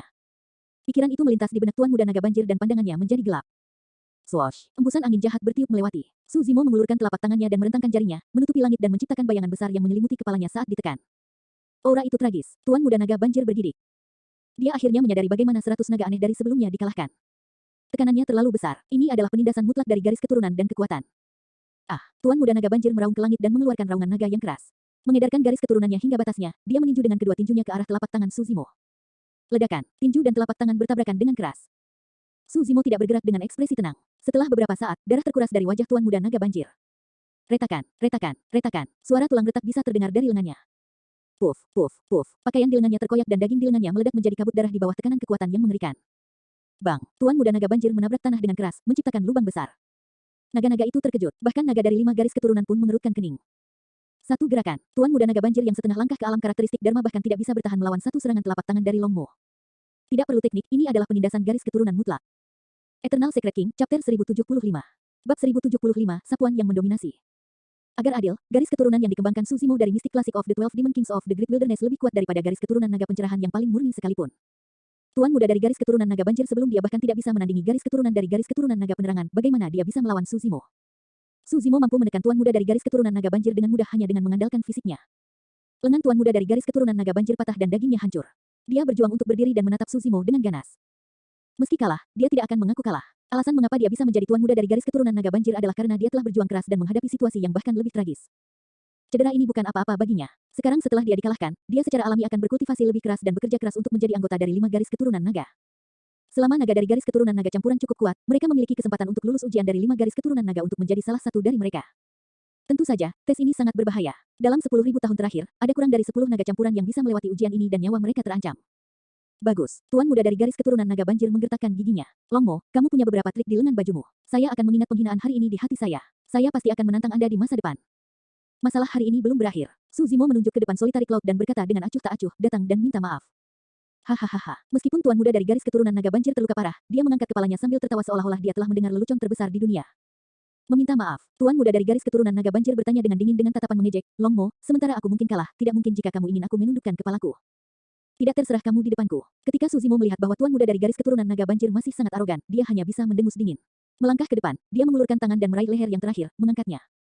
Tuan muda dari garis keturunan naga banjir memiliki fisik yang kuat tetapi Suzimo menggendongnya seolah-olah dia membawa seekor anak ayam dan berbalik untuk berdiri di depan Solitary Cloud. Berlututlah dan minta maaf. Nada suara Suzimo tenang tapi tidak perlu dipertanyakan lagi. Bermimpilah. Tuan muda dari garis keturunan naga banjir meludah dengan tatapan ganas tanpa rasa takut. Bang, bang. Suzimo menjulurkan jari kakinya dan menepuk lutut tuan muda itu dengan lembut. Tulang di kedua lututnya retak seketika. Tuan muda dari garis keturunan naga banjir tidak dapat menahannya lebih lama lagi dan mengeluarkan tangisan yang tragis. Lututnya lemas dan dia berlutut. Tidak ada belas kasihan di mata Suzimo. Dibandingkan dengan cedera Solitary Cloud, ini bukan apa-apa. Syukurlah, nyawa Solitary Cloud tidak dalam bahaya. Jika terjadi sesuatu pada Solitary Cloud, Suzimo akan berani membunuh bahkan di lembah tulang naga. Ekspresi Suzimo dingin saat dia menekan kepala tuan muda dari garis keturunan naga banjir di depan semua orang. Tuan muda dari garis keturunan naga banjir memerah. Tidak peduli bagaimana dia menyalurkan garis keturunannya, dia tidak bisa menahan tekanan di atasnya. Dia hanya bisa menonton tanpa daya saat wajahnya mendekati tanah. Penghinaan. Itu adalah penghinaan yang belum pernah terjadi sebelumnya. Tuan muda dari garis keturunan naga banjir sangat marah. Suzimo tidak hanya ingin tuan muda dari garis keturunan naga banjir untuk meminta maaf, dia bermaksud agar naga dari garis keturunan naga campuran juga menonton. Jika mereka bertarung secara adil dengan Solitary Cloud, dia tidak akan peduli. Namun, jika mereka mencoba menggertaknya dalam jumlah, mereka akan berakhir dalam kondisi yang sama dengan tuan muda dari garis keturunan naga banjir. Longmo, bukankah kamu sedikit berlebihan? Saat itu, tuan muda dari garis keturunan naga awan menonjol dan memelototi Suzimo. Matanya dipenuhi dengan semangat juang tanpa rasa takut. Tuan muda dari garis keturunan naga banjir merasakan kekuatan di atas kepalanya menjadi ringan dan mau tidak mau merasa gembira. Akhirnya, seseorang menonjol. Melepaskan telapak tangannya, Suzimo berbalik dan mengangguk. Karena kamu telah mengambil inisiatif untuk menonjol, itu menyelamatkanku dari kesulitan mencarimu. Sebelum dia menyelesaikan kalimatnya, sosok Suzimo melintas dan serangkaian bayangan muncul di belakangnya. Dalam sekejap mata, dia tiba di hadapan tuan muda dari garis keturunan naga awan. Berlutut juga, Suzimo berteriak dan mengulurkan tangannya yang besar, meraih ke arah tuan muda dari garis keturunan Cloud Dragon. Ekspresi tuan muda Cloud Dragon berubah. Ketika Suzimo menyerbu, dia menyadari bahwa perbedaan kekuatan antara keduanya terlalu besar, mereka tidak bisa bertarung langsung. Swoosh! Tuan muda Cloud Dragon memuntahkan awan kabut raksasa dan menghilang. Dibandingkan dengan Cloud Dragon sebelumnya, skill rahasia yang dikeluarkan oleh tuan muda Cloud Dragon jelas jauh lebih cemerlang. Dikelilingi oleh awan, kesadaran roh, penglihatan, dan pendengaran Suzimo sangat terpengaruh. Kehadiran tuan muda Cloud Dragon tidak menentu dan dia bisa menghindari akal sehat Suzimo. Dia jelas bukan siapa-siapa untuk menjadi tuan muda dari garis keturunan. Suzimo memasang ekspresi tenang. Dia punya banyak metode yang bisa menghilangkan skill rahasia itu. Namun, pada saat itu, dia tidak bergerak dan bahkan matanya tertutup. Tiba-tiba, Suzimo membuka matanya dan melepaskan dua cahaya ilahi. Tiba-tiba, dia bergeser secara horizontal dan bersandar ke arah itu. Bang! Terdengar suara kekalahan yang tumpul. Sesosok jatuh dari awan dengan darah menyembur dari mulutnya. Setengah dari tubuhnya hancur dan dia tampak menyedihkan. Itu adalah tuan muda Cloud Dragon. Dua gerakan. Bahkan tuan muda Cloud Dragon yang melepaskan skill rahasianya hanya bisa menahan dua jurus. Di antara banyak teknik Suzimo, yang paling sederhana dan termudah adalah mengandalkan persepsi rohnya. Satu-satunya cara bagi tuan muda Cloud Dragon untuk menghindarinya adalah jika dia bisa menahan diri dan tidak menyerang Suzimo. Kalau tidak, selama dia bergerak, Suzimo akan menjadi orang pertama yang merasakannya. Tidak peduli seberapa kuat skill rahasianya, tubuh aslinya akan terdeteksi. Awan menghilang dan sosok Suzimo muncul. Dia mengambil tuan muda Cloud Dragon dan melemparkannya ke samping tuan muda Flood Dragon. Tuan muda naga banjir hanya merasa gembira ketika dia menemukan bahwa tuan muda Cloud Dragon juga terlempar ke sisinya. Bang, bang. Suzimo melakukan hal yang sama dan menepuk lutut tuan muda Cloud Dragon, membuatnya berlutut di depan Solitary Cloud. Kedua tuan muda itu memiliki ekspresi jelek dan mata mereka memuntahkan api. Di bawah pengawasan banyak naga, ini adalah penghinaan bagi mereka. Ekspresi tuan muda Coiling Dragon dan Rain Dragon juga mengerikan. Mereka sudah samar-samar menyadari sesuatu. Namun, mengingat status mereka, tidak mungkin mereka mundur dalam keadaan seperti itu. Mereka tidak menyangka akan memprovokasi keberadaan yang begitu menakutkan. Suzimo berbalik dan berjalan menuju kedua tuan muda itu, berkata dengan tenang, kalian berdua, berlututlah di sini juga. Ekspresi kedua tuan muda itu sedikit berubah. Cukup benar. Longmo ini sebenarnya ingin keempat tuan muda itu berlutut dan meminta maaf kepada Solitary Cloud. Longmo, jangan berlebihan. Tuan muda dari garis keturunan Coiling Dragon berkata dengan tegas. Seharusnya aku yang mengatakan itu pada kalian. Suzimo melangkah maju dan tidak menyia-nyiakan nafasnya pada tuan muda dari garis keturunan Coiling Dragon. Dia langsung menyerang dan menekan yang terakhir. Sebelum tuan muda dari garis keturunan Coiling Dragon bisa bereaksi, dia terluka parah oleh pukulan dan jatuh Suzimo. Perbedaannya terlalu besar. Tuan muda dari garis keturunan naga hujan juga tidak terhindar, dia terluka parah setelah dua tarikan nafas. Dalam sekejap mata, keempat tuan muda itu ditindas oleh Suzimo. Suzimo menyapu garis keturunan naga campuran dengan dominan. Eternal Secret King, Chapter 1076. Bab 1076/50% kekuatan. Sebagian besar naga memandang Suzimo dengan rasa hormat di mata mereka. Dalam ras naga, kekuatan berkuasa. Untuk mendapatkan pengakuan dari para naga, seseorang harus mengandalkan kekuatan mereka. Mulai hari ini, setidaknya di wilayah garis keturunan naga campuran, sebagian besar naga tidak lagi berani memprovokasi dia. Suzimo membawa tuan muda Cloud dan Coiling Dragon dan tiba di depan Solitary Cloud. Dia menendang dan menghancurkan lutut kedua tuan muda itu, menyebabkan mereka berlutut. Meski keempat tuan muda itu dikalahkan, mereka menolak untuk sujud. Di mata mereka, Longmo tidak akan sombong lama-lama. Mereka tajam dan telah lama memperhatikan bahwa naga dari 5 garis keturunan ada di sini. Tidak jauh dari sana, bahkan ada orang-orang dari garis keturunan Illumination Dragon yang menyaksikan pertempuran itu. Mereka telah lama mendengar berita bahwa banyak naga penerangan sedang menunggu Long Mo meninggalkan mata air Dewa Purba untuk memberinya pelajaran. Keempat tuan muda percaya bahwa dengan kekalahan mereka, naga iluminasi yang menonton pertempuran pasti tidak akan berpangku tangan. Pada saat itu, Long Mo akan berakhir. Kekuatan garis keturunan dari garis keturunan naga penerangan jauh lebih kuat dari mereka dan jelas bukan sesuatu yang Long Mo bisa bandingkan dengan garis keturunannya yang tidak murni. Saat itu, beberapa naga iluminasi yang menonton dari jauh berjalan mendekat. Keempat tuan muda itu disegarkan dan merasa seolah-olah luka mereka berkurang. Iya. Tak jauh dari situ, terdengar suara tepuk tangan. Long Qiyu dari garis keturunan Illumination Dragon melangkah dengan ekspresi santai. Sudut bibirnya sedikit melengkung saat dia berkomentar dengan sikap mengejek, Long Mo, kamu benar-benar mengesankan. Kamu sudah melewati garis keturunan naga campuran setelah sebulan di lembah tulang naga. Hahaha, garis keturunannya tidak murni jadi kurasa dia hanya bisa melampiaskan amarahnya pada beberapa naga. Beberapa naga penerangan di belakang Long Qiyu tertawa terbahak-bahak. Ras naga selalu sangat memusuhi orang luar. Lebih jauh lagi, garis keturunan orang luar ini tidak murni dan dia bahkan menikmati mata air dewa primordial yang tidak dapat dinikmati oleh banyak naga. Alasan mengapa Suzimo begitu mendominasi adalah karena tidak ada aturan atau etiket dalam ras naga. Jika dia ingin mendapatkan pijakan, dia harus menunjukkan kekuatan mutlak. Apakah ada sesuatu? Suzimo tanpa ekspresi. Ketika dia melihat bahwa mereka berasal dari garis keturunan Illumination Dragon, dia tidak mau mengganggu mereka karena hubungannya dengan hantu berambut merah. Selain itu, garis keturunan naga penerangan tidak melakukan apapun ke Solitary Cloud. Tidak buruk kalau kamu ingin membalaskan dendam tungganganmu. Long Qiyu mengangkat dagunya dan berkata dengan dingin, tapi jangan lupa, ini ras naga. Tunggangan Anda adalah Wim. Tidak peduli seberapa kuat kamu tidak dapat mengubah nasibnya. Takdir. Suzimo mencibir. Dia tidak pernah percaya pada takdir. Jika dia percaya pada takdir, dia tidak akan bisa sampai ke tempatnya hari ini. Dia tidak ingin repot dengan beberapa naga penerangan juga tidak ingin berkonflik dengan mereka. Menyurvei sekelilingnya, Suzimo melihat ke arah naga dan berkata dengan suara yang dalam, aku tidak melakukan ini untuk hal lain. Saya hanya ingin memperjuangkan kesempatan yang adil untuk Solitary Cloud. Tidak peduli dari garis keturunan atau garis keturunan apa dia telah mendapatkan pengakuan dari ras naga dengan datang ke sini dan mendapatkan sarang. Aku tidak peduli jika kalian bertarung melawan Solitary Cloud. Setelah jeda singkat, Suzimo melanjutkan, namun, jika dia berkultivasi di dalam sarang, kalian tidak boleh mengganggunya. Itulah intinya, siapapun yang berani melewati batas itu akan berakhir seperti ini. Dengan itu, Suzimo menamparkan kepala keempat tuan muda itu dan membantingnya ke tanah. Bang, mereka berlutut dan bersujud. Ketika mereka melihat itu, ekspresi Long Qiyu dan yang lainnya menjadi gelap. Pengabaian Suzimo membuat mereka marah. Long Mo, apakah kamu masih ingin peduli pada orang lain? Tatapan Long Qiyu dingin saat dia berkata perlahan, kamu hanya bajingan dengan garis keturunan yang tidak murni. Jika Anda ingin memantapkan diri Anda dalam garis keturunan naga penerangan, Anda harus melewati saya terlebih dahulu. Suzimo sedikit mengernyitkan alisnya. Dia menyerah berulang kali tetapi pihak lain memanfaatkannya berkali-kali. Dia tidak ingin berkonflik dengan siapapun dari garis keturunan naga penerangan karena hantu berambut merah dan garis keturunannya. Namun, jika Long Qiyu terus tidak sadar, itu bukan kesalahan Suzimo. Bajingan, Suzimo mengangguk. Jangan salahkan aku jika kamu berani berbicara seperti itu kepadaku. Ledakan, Suzimo menghentakkan kakinya dan tanah berguncang.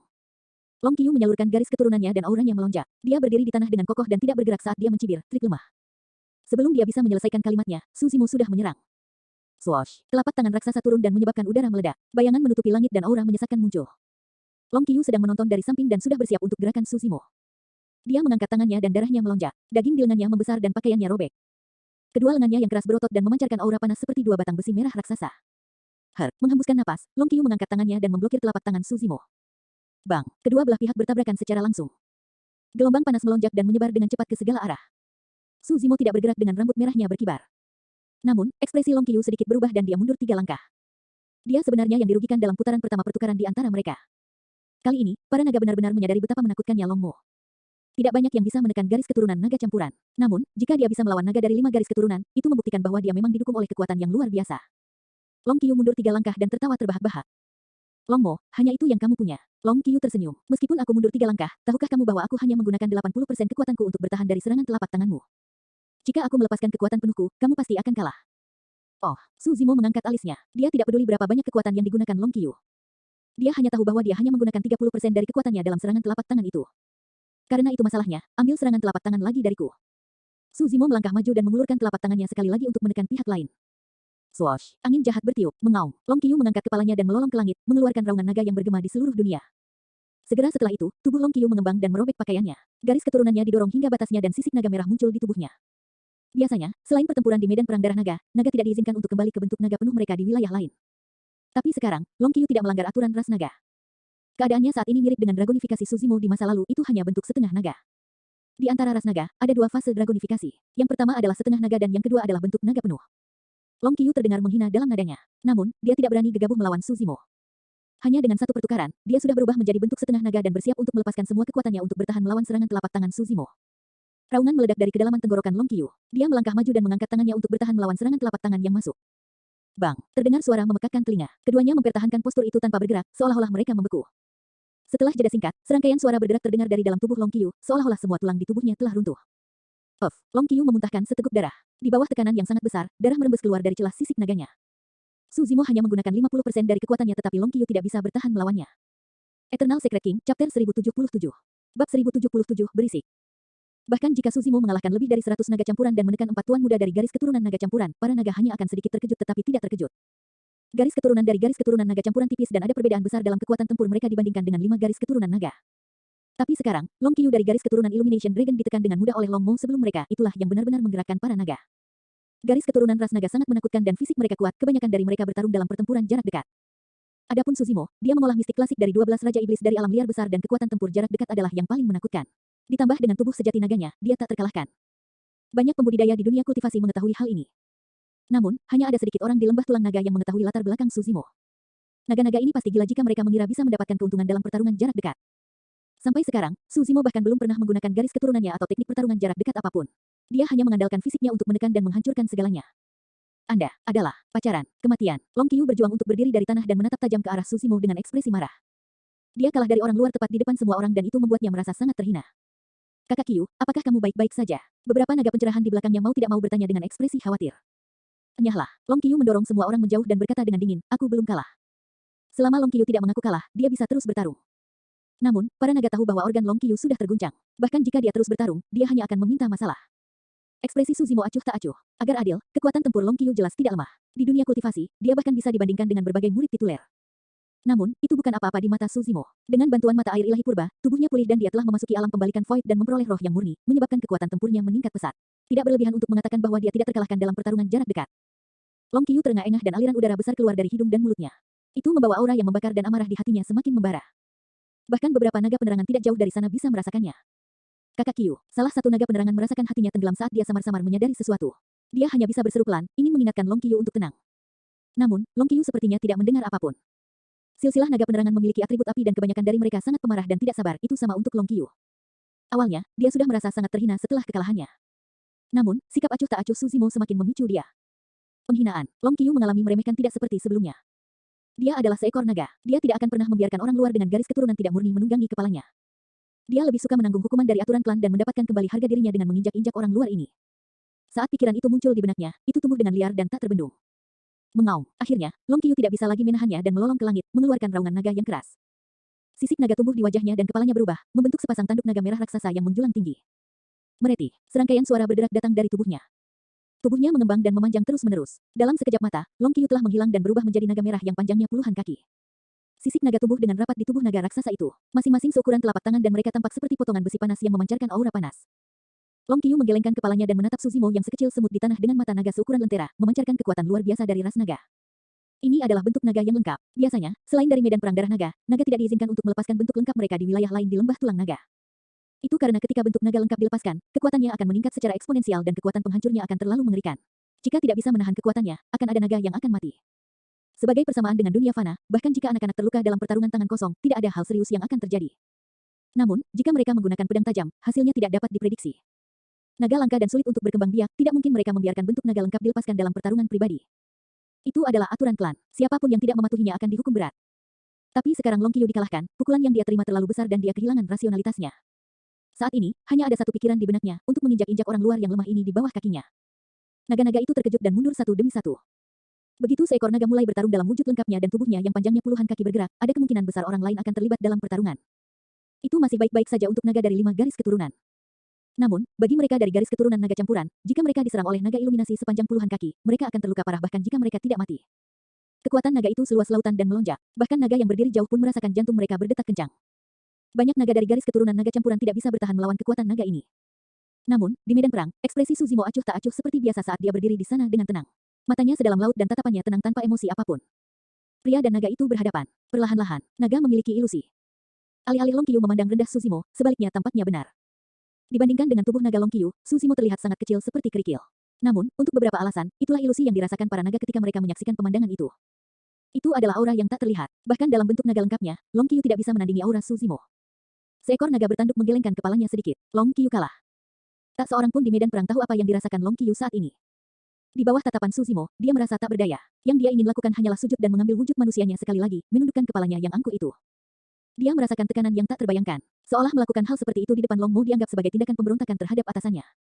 Long Qiu membenci perasaan itu. Jauh di lubuk hatinya, dia sudah mulai panik. Dia tahu bahwa jika dia tidak menyerang sekarang, dia harus sujud dan mengaku kalah di depan Su Zimo hanya karena tatapan yang terakhir. Mengaum, Long Qiu mengumpulkan keberaniannya dan meraung memekakkan telinga pada Su Zimo.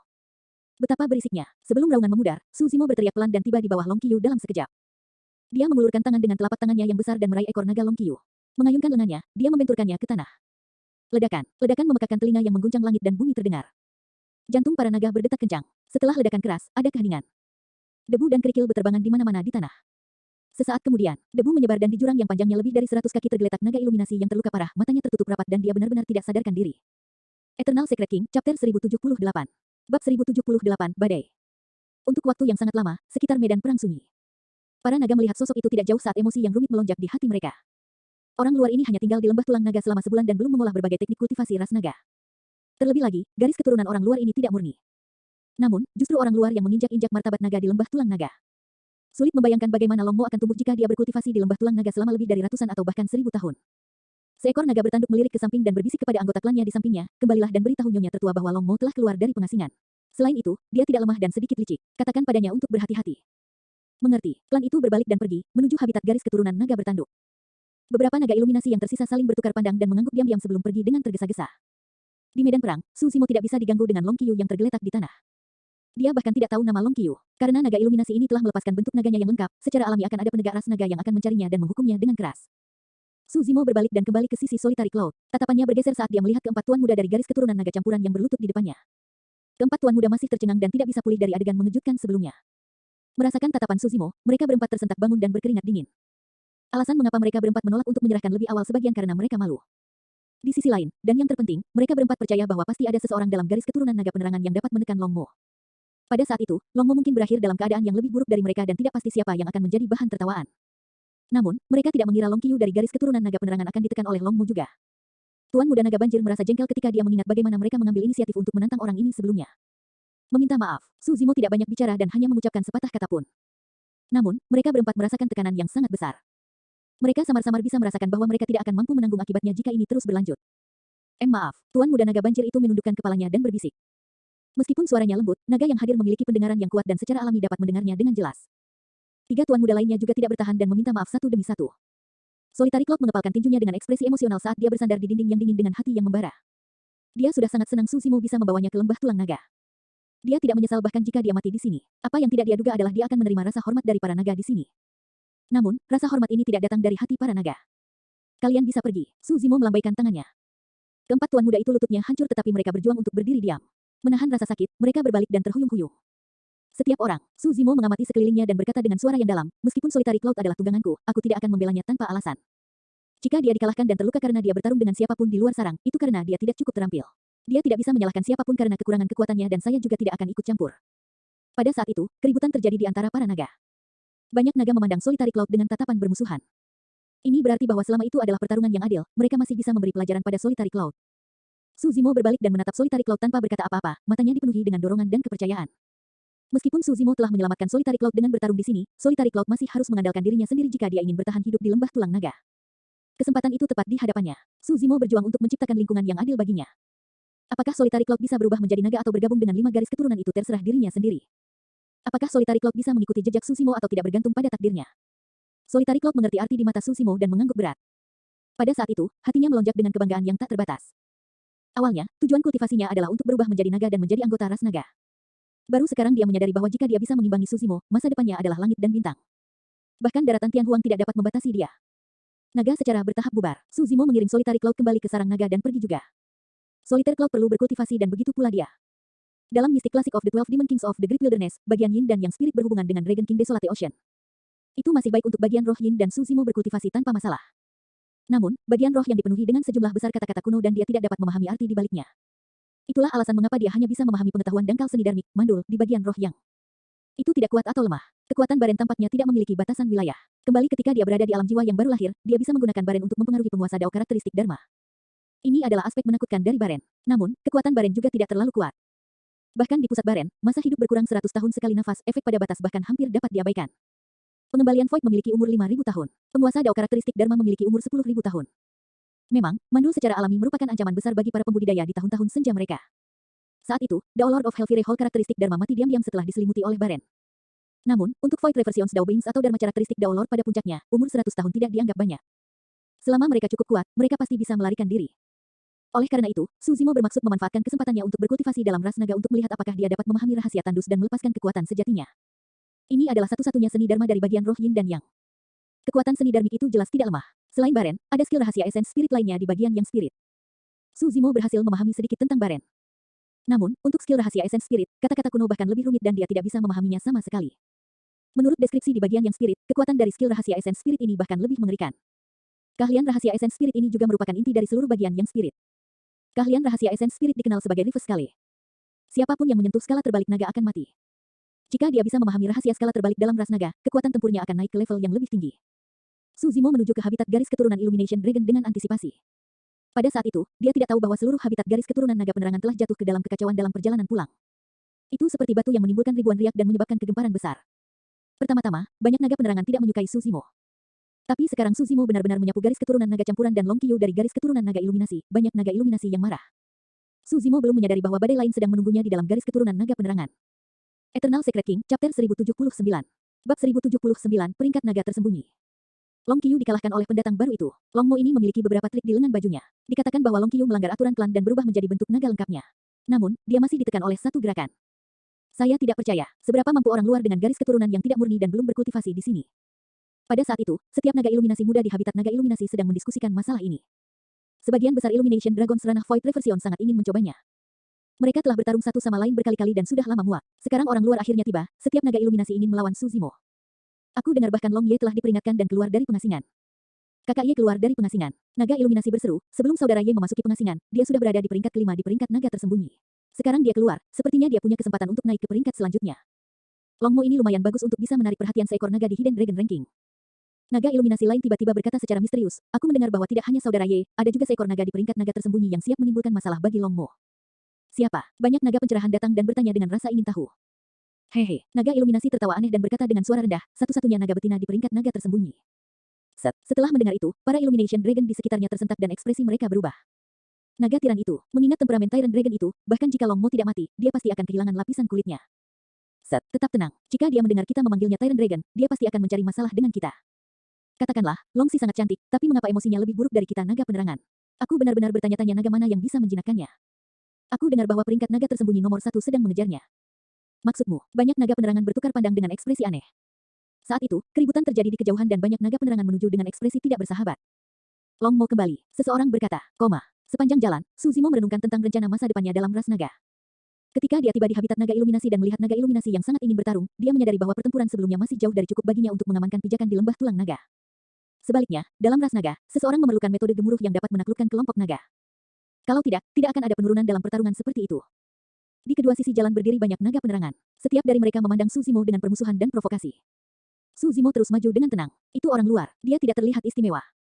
Fufu, dia memiliki ciri-ciri halus dan tubuh yang lemah. Aku bisa menekannya dengan satu jari. Semakin banyak naga iluminasi berkumpul di sini. Tak lama kemudian, Su Zimo menyadari bahwa dia telah memasuki mata air Dewa Purba saat dia tiba. Dia tidak tahu tata letak habitat Illumination Dragon juga tidak tahu di mana sarangnya. Permisi, di mana sarangku? Su Zimo datang ke hadapan naga iluminasi dan bertanya dengan senyum ramah. Meskipun Illumination Dragon hanya berada di alam Naschen Sol, dia sama sekali tidak takut pada Su Zimo. Dia hanya mencibir dan memutar matanya, mengabaikan yang terakhir sepenuhnya. Su Zimo tidak kesal. Setelah mengambil beberapa langkah, dia datang ke depan naga penerangan lain dan bertanya sambil tersenyum, bolehkah saya tahu di mana sarang saya? Naga iluminasi ini berada di ranah Void Reversion. Ini berarti mereka berdua memiliki kesempatan untuk bertarung. Apakah kamu ingin tahu? Naga iluminasi menyeringai dan menunjuk ke hidungnya, berkata dengan dingin, lewati aku dulu. Keduanya sangat dekat satu sama lain. Su Zimo menatap naga iluminasi muda di hadapannya dengan tenang dan menggelengkan kepalanya dengan lembut sambil mendesah pelan. Kamu terlalu lemah. Saat dia mengatakan itu, Su Zimo tiba-tiba mengulurkan tangan.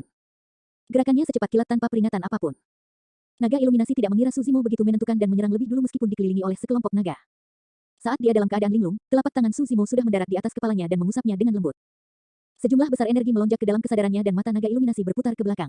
Tubuhnya lemas dan dia pingsan di tempat, mengikuti jejak Su Zimo. Long Mo, beraninya kamu. Raungan terdengar dari naga. Kamu tidak yakin? Su Zimo mengalihkan pandangan ke arahnya. Void Reversion Illumination Dragon tidak takut sama sekali. Dia melompat ke udara dan berubah menjadi setengah naga dengan cakar dan taring yang tajam. Dalam pertarungan antar naga, sangat sedikit yang langsung mengambil wujud setengah naga mereka. Ini juga berarti bahwa naga iluminasi waspada dan bersiap untuk melepaskan kekuatan penuhnya. Ledakan, menginjak, Suzimo bangkit dari tanah dan melayangkan pukulan ke Illumination Dragon di udara. Tatapan naga iluminasi ganas saat dia meraih tinju Suzimo dengan satu tangan sementara cakar naga lainnya menyapu ke arah kepala Suzimo. Mata Suzimo berkilat mengejek dan dia tidak mengelak sama sekali. Bang, tinju dan telapak tangan bertabrakan. Retakan, retakan, retakan. Segera setelah itu, suara retakan tulang terdengar di udara. Naga iluminasi mengungkapkan ekspresi sedih saat dia merasakan gelombang kekuatan yang sangat menakutkan ke dalam tubuhnya. Hal pertama yang mengalah adalah pergelangan tangan dan lengannya. Bahkan dengan perlindungan sisik naganya, tulang di dalamnya sudah patah. Sebelum cakar naganya yang lain menyentuh kepala Suzimo, seluruh tubuhnya terhempas oleh pukulan Suzimo. Bahkan di udara, dia memuntahkan seteguk darah dan jatuh ke tanah sambil berteriak. Kali ini, para naga tertegun. Di antara mereka, ada yang kuat sementara yang lain lemah dalam pertempuran. Namun, bahkan ahli terkuat pun akan merasa sulit untuk melepaskan kekuatan seperti itu yang bisa mengalahkan naga iluminasi dalam bentuk setengah naga dengan satu pukulan. Dengan kekuatan itu, dia seharusnya memiliki kesempatan untuk menantang peringkat naga tersembunyi, kan? Suara lemah terdengar dari kerumunan. Peringkat naga tersembunyi. Suzimo sedikit mengernyitkan alisnya. Nama itu terdengar akrab, seolah-olah dia pernah melihatnya di suatu tempat sebelumnya. Setelah merenung sejenak, sebuah pikiran melintas di benaknya. Di alun-alun pusat lembah tulang naga, dia sepertinya telah melihat dua daftar peringkat raksasa dalam perjalanannya ke habitat naga campuran setelah keluar dari mata air Dewa Purba. Salah satunya adalah peringkat naga tersembunyi. Ada 10 nama ras naga tertulis di atasnya dan mereka berasal dari garis keturunan yang berbeda. Bahkan tanpa pengenalan siapapun, dia kira-kira bisa menebak bahwa naga di Hidden Dragon ranking pasti yang terkuat dan termuda dari 5 garis keturunan. Nyatanya, tebakan Suzimo tidak salah. 10 titik di peringkat naga tersembunyi adalah 10 naga terkuat di ranah Void Reversion. Peringkat lainnya adalah peringkat naga langit, sesuai dengan 10 makhluk ras naga terkuat di alam karakteristik Dharma. Dua daftar peringkat itu sangat berharga. Peringkat akan berubah setiap saat juga. Selama seseorang bisa mengalahkan naga di atas, mereka akan menggantikannya. Tidak mengherankan, tuan muda dari 5 garis keturunan akan menjadi nomor 1 dari peringkat naga langit. Suzimo meliriknya sekali dan kesan terdalamnya adalah bahwa ada 5 naga di peringkat naga tersembunyi yang berasal dari garis keturunan naga biru. Selain itu, peringkat naga tersembunyi nomor 1 dan peringkat naga langit keduanya adalah naga biru. Ini juga menegaskan apa yang dikatakan Long Yan kepadanya sebelumnya, naga biru adalah pemimpin di antara 5 garis keturunan. Eternal Secret King, Chapter 1080. Bab 1080, Long Ye. Sejujurnya, Suzimo tidak peduli dengan gelar yang tidak berguna itu saat ini. Paling tidak, peringkat atas Golden Core Phenomenon Ranking akan dihargai dengan mahal. Namun, tidak ada apapun untuk peringkat naga tersembunyi dan peringkat naga langit, itu hanya akan menarik tantangan terus-menerus dari naga lain. Suzimo hanya ingin berkultivasi dengan damai di antara para naga. Setelah memasuki alam karakteristik Dharma, seseorang akan dibaptis oleh pilar dewa naga leluhur dan membangkitkan kekuatan suci bawaan mereka. Kekacauan telah muncul di daratan Tianhuang dan banyak tanda menunjukkan bahwa mungkin ada perubahan besar di masa depan. Dia harus meningkatkan kekuatannya secepat mungkin agar dia bisa selamat dari perubahan yang akan datang. Namun, angin tidak akan berhenti meski pohon itu menginginkan kedamaian. Saat ini, mustahil baginya untuk menghindarinya. Tidak jauh dari sana, seorang pria berjubah brokat merah berjalan perlahan dengan aura yang luar biasa. Saat dia tiba, naga iluminasi di sekitarnya menyebar secara naluriah untuk membuat jalan. Meskipun naga iluminasi ini juga berada di ranah Void Reversion, dia jelas memiliki status tinggi dalam garis keturunan naga iluminasi dan sangat berwibawa. Kakak Ye ada di sini. Mari kita lihat apa yang bisa dilakukan Long Mo sekarang. Banyak naga iluminasi memandang Suzimo dengan ekspresi sombong. Pria berjubah brokat itu mendekat dan mengerutkan kening saat dia melihat ke arah naga iluminasi dengan lengan yang terputus menjerit-jerit di tanah serta naga lain yang tidak sadarkan diri. Dia menoleh ke Suzimo. Suzimo menoleh ke belakang dengan ekspresi tenang. Berbeda dengan naga iluminasi lainnya, pria berjubah brokat itu tidak menunjukkan banyak permusuhan terhadap Suzimo. Sebaliknya, dia menangkupkan tinjunya sedikit dan berkata dengan suara yang dalam, "Aku Long Ye." Jantung Suzimo berdetak kencang. Dia telah melihat nama Long Ye sebelumnya di peringkat naga tersembunyi dan dia tampaknya berada di peringkat kelima. Suzimo mengangguk dan membalas sapaan itu dengan kepalan tangan. Aku pernah mendengar tentangmu. Itu normal bagimu untuk dikucilkan oleh anggota klanmu ketika kamu baru saja tiba di ras naga. Long Ye berkata dengan acuh tak acuh, aku memiliki kekuatan dalam ras naga. Bagaimana dengan ini? Minta maaf kepada kedua klan ini dan kami akan melupakan apa yang terjadi hari ini. Banyak Illumination Dragon memprotes ketika mereka mendengar itu. Kakak Ye, anak itu terlalu sombong. Itu benar. Dia baru di sini selama sebulan dan dia sudah pergi ke wilayah naga campuran untuk pamer. Sekembalinya, dia melukai 2 anggota klan kami. Kita tidak bisa membiarkan masalah ini berhenti begitu saja. Kakak Ye, hancurkan kesombongannya agar dia tahu tempatnya. Long Ye mengulurkan tangan dan menekan. Suara naga berangsur-angsur memudar. Long Ye berkata, semuanya, tolong beri aku wajah. Selama dia mau meminta maaf dengan tulus, jangan mempersulitnya hari ini. Beberapa naga penerangan tidak lagi berbicara tetapi memandang Suzimo dengan permusuhan, merasa marah. Long Mo, bantu mereka berdua dan minta maaf. Kami akan membiarkan masalah ini berlalu. Long Ye memerintahkan Suzimo seolah itu adalah perintah. Tiba-tiba, Suzimo tertawa. Meskipun Long Ye sepertinya membantunya, pada kenyataannya, permintaannya tidak masuk akal. Tidak pernah ada kasus pemenang meminta maaf kepada yang kalah dalam pertarungan antar naga. Pada akhirnya, Long Ye masih tidak memandangnya sebagai naga. Atau lebih tepatnya, Long Ye hanya memamerkan otoritasnya di antara para naga sambil mendominasi orang luar seperti dia. Mengapa saya harus meminta maaf? Suzimo memandang Long Ye dengan senyum palsu dan malah bertanya. Long Ye menoleh sedikit, seolah-olah dia baru saja bertemu Suzimo untuk pertama kalinya. Dengan bunyi gedebuk, matanya terbakar api. Betapa tidak berterima kasih, Kakak Ye, dia tidak menginginkan wajah apapun. Beri dia pelajaran. Tidak perlu menggunakan palu godam untuk memecahkan kacang. Biarkan aku yang melakukannya. Di belakang Long Ye, seekor naga iluminasi tidak dapat menahannya lebih lama lagi dan menyerang, bersiap untuk melawan Suzimo. Long Ye mengulurkan tangannya dan menghentikan Illumination Dragon. Dia memelototi Suzimo dan berkata dengan dingin, Long Mo, apakah kamu tahu dengan siapa kamu berbicara? Apa yang salah? Su Zimo tersenyum lembut. Apakah ada aturan dalam ras naga di mana yang kuat harus meminta maaf kepada yang lemah? Long Ye juga tersenyum. Namun, semua orang bisa merasakan kemarahan yang tertahan di senyumnya. Kamu hanya orang luar. Saya memberi Anda kesempatan ini karena saya sangat memikirkan Anda. Karena Anda tidak menginginkannya, jangan salahkan saya. Api di mata Long Ye menyala lebih terang. Sepertinya mereka benar. Anda benar-benar tidak tahu tempat Anda. Hari ini, aku akan mengajarimu sebuah prinsip. Buka mata Anda dalam perlombaan naga. Tidak semua orang adalah seseorang yang bisa Anda provokasi. Sebelum dia menyelesaikan kalimatnya, Long Ye melangkah maju dan mengayunkan lengannya, membenturkannya ke kepala Su Zimo. Swoosh! Lengan itu seperti cambuk baja saat angin menderu-deru. Su Zimo menyipitkan matanya sedikit. Sebagai yang kelima di peringkat naga tersembunyi, Long Ye memang tidak lemah. Kekuatan yang dia lepaskan sudah agak menakutkan. Tentu saja, kekuatan itu tidak cukup untuk mengancamnya. Su Zimo membalas tinju Long Ye. Bang! Kedua tinju itu bertabrakan. Su Zimo tidak bergerak dan ekspresinya normal. Namun, Long Ye bergidik. Dia merasakan gelombang rasa sakit yang tajam dari tinjunya ke tubuhnya. Dia hampir kehilangan kendali dan berteriak kesakitan. Baru sekarang dia menyadari bahwa Su Zimo lebih kuat dari yang dia bayangkan. Guyuran, Long Ye menyalurkan garis keturunannya dan suara tsunami terdengar dari tubuhnya. Kekuatan garis keturunannya mengalir melalui anggota tubuh dan tulangnya dan rasa sakit dari tinjunya menghilang lebih dari setengahnya secara instan. Darah tsunami, Su Zimo telah bertemu dengan seekor naga yang telah membudidayakan garis keturunannya ke tingkat tsunami dengan sangat cepat. Jelas bukan kebetulan bahwa Long Ye bisa berada di peringkat naga tersembunyi. Ayo, mata Long Ye bersinar terang saat dia meraung, aku akan menunjukkan kekuatanku yang sebenarnya. Dia melangkah maju sekali lagi dan menyerbu ke arah Su Zimo. Bang, ledakan, ledakan. Berdiri di tempat, Su Zimo menyalurkan garis keturunannya dan suara tsunami menggema dari dalam tubuhnya.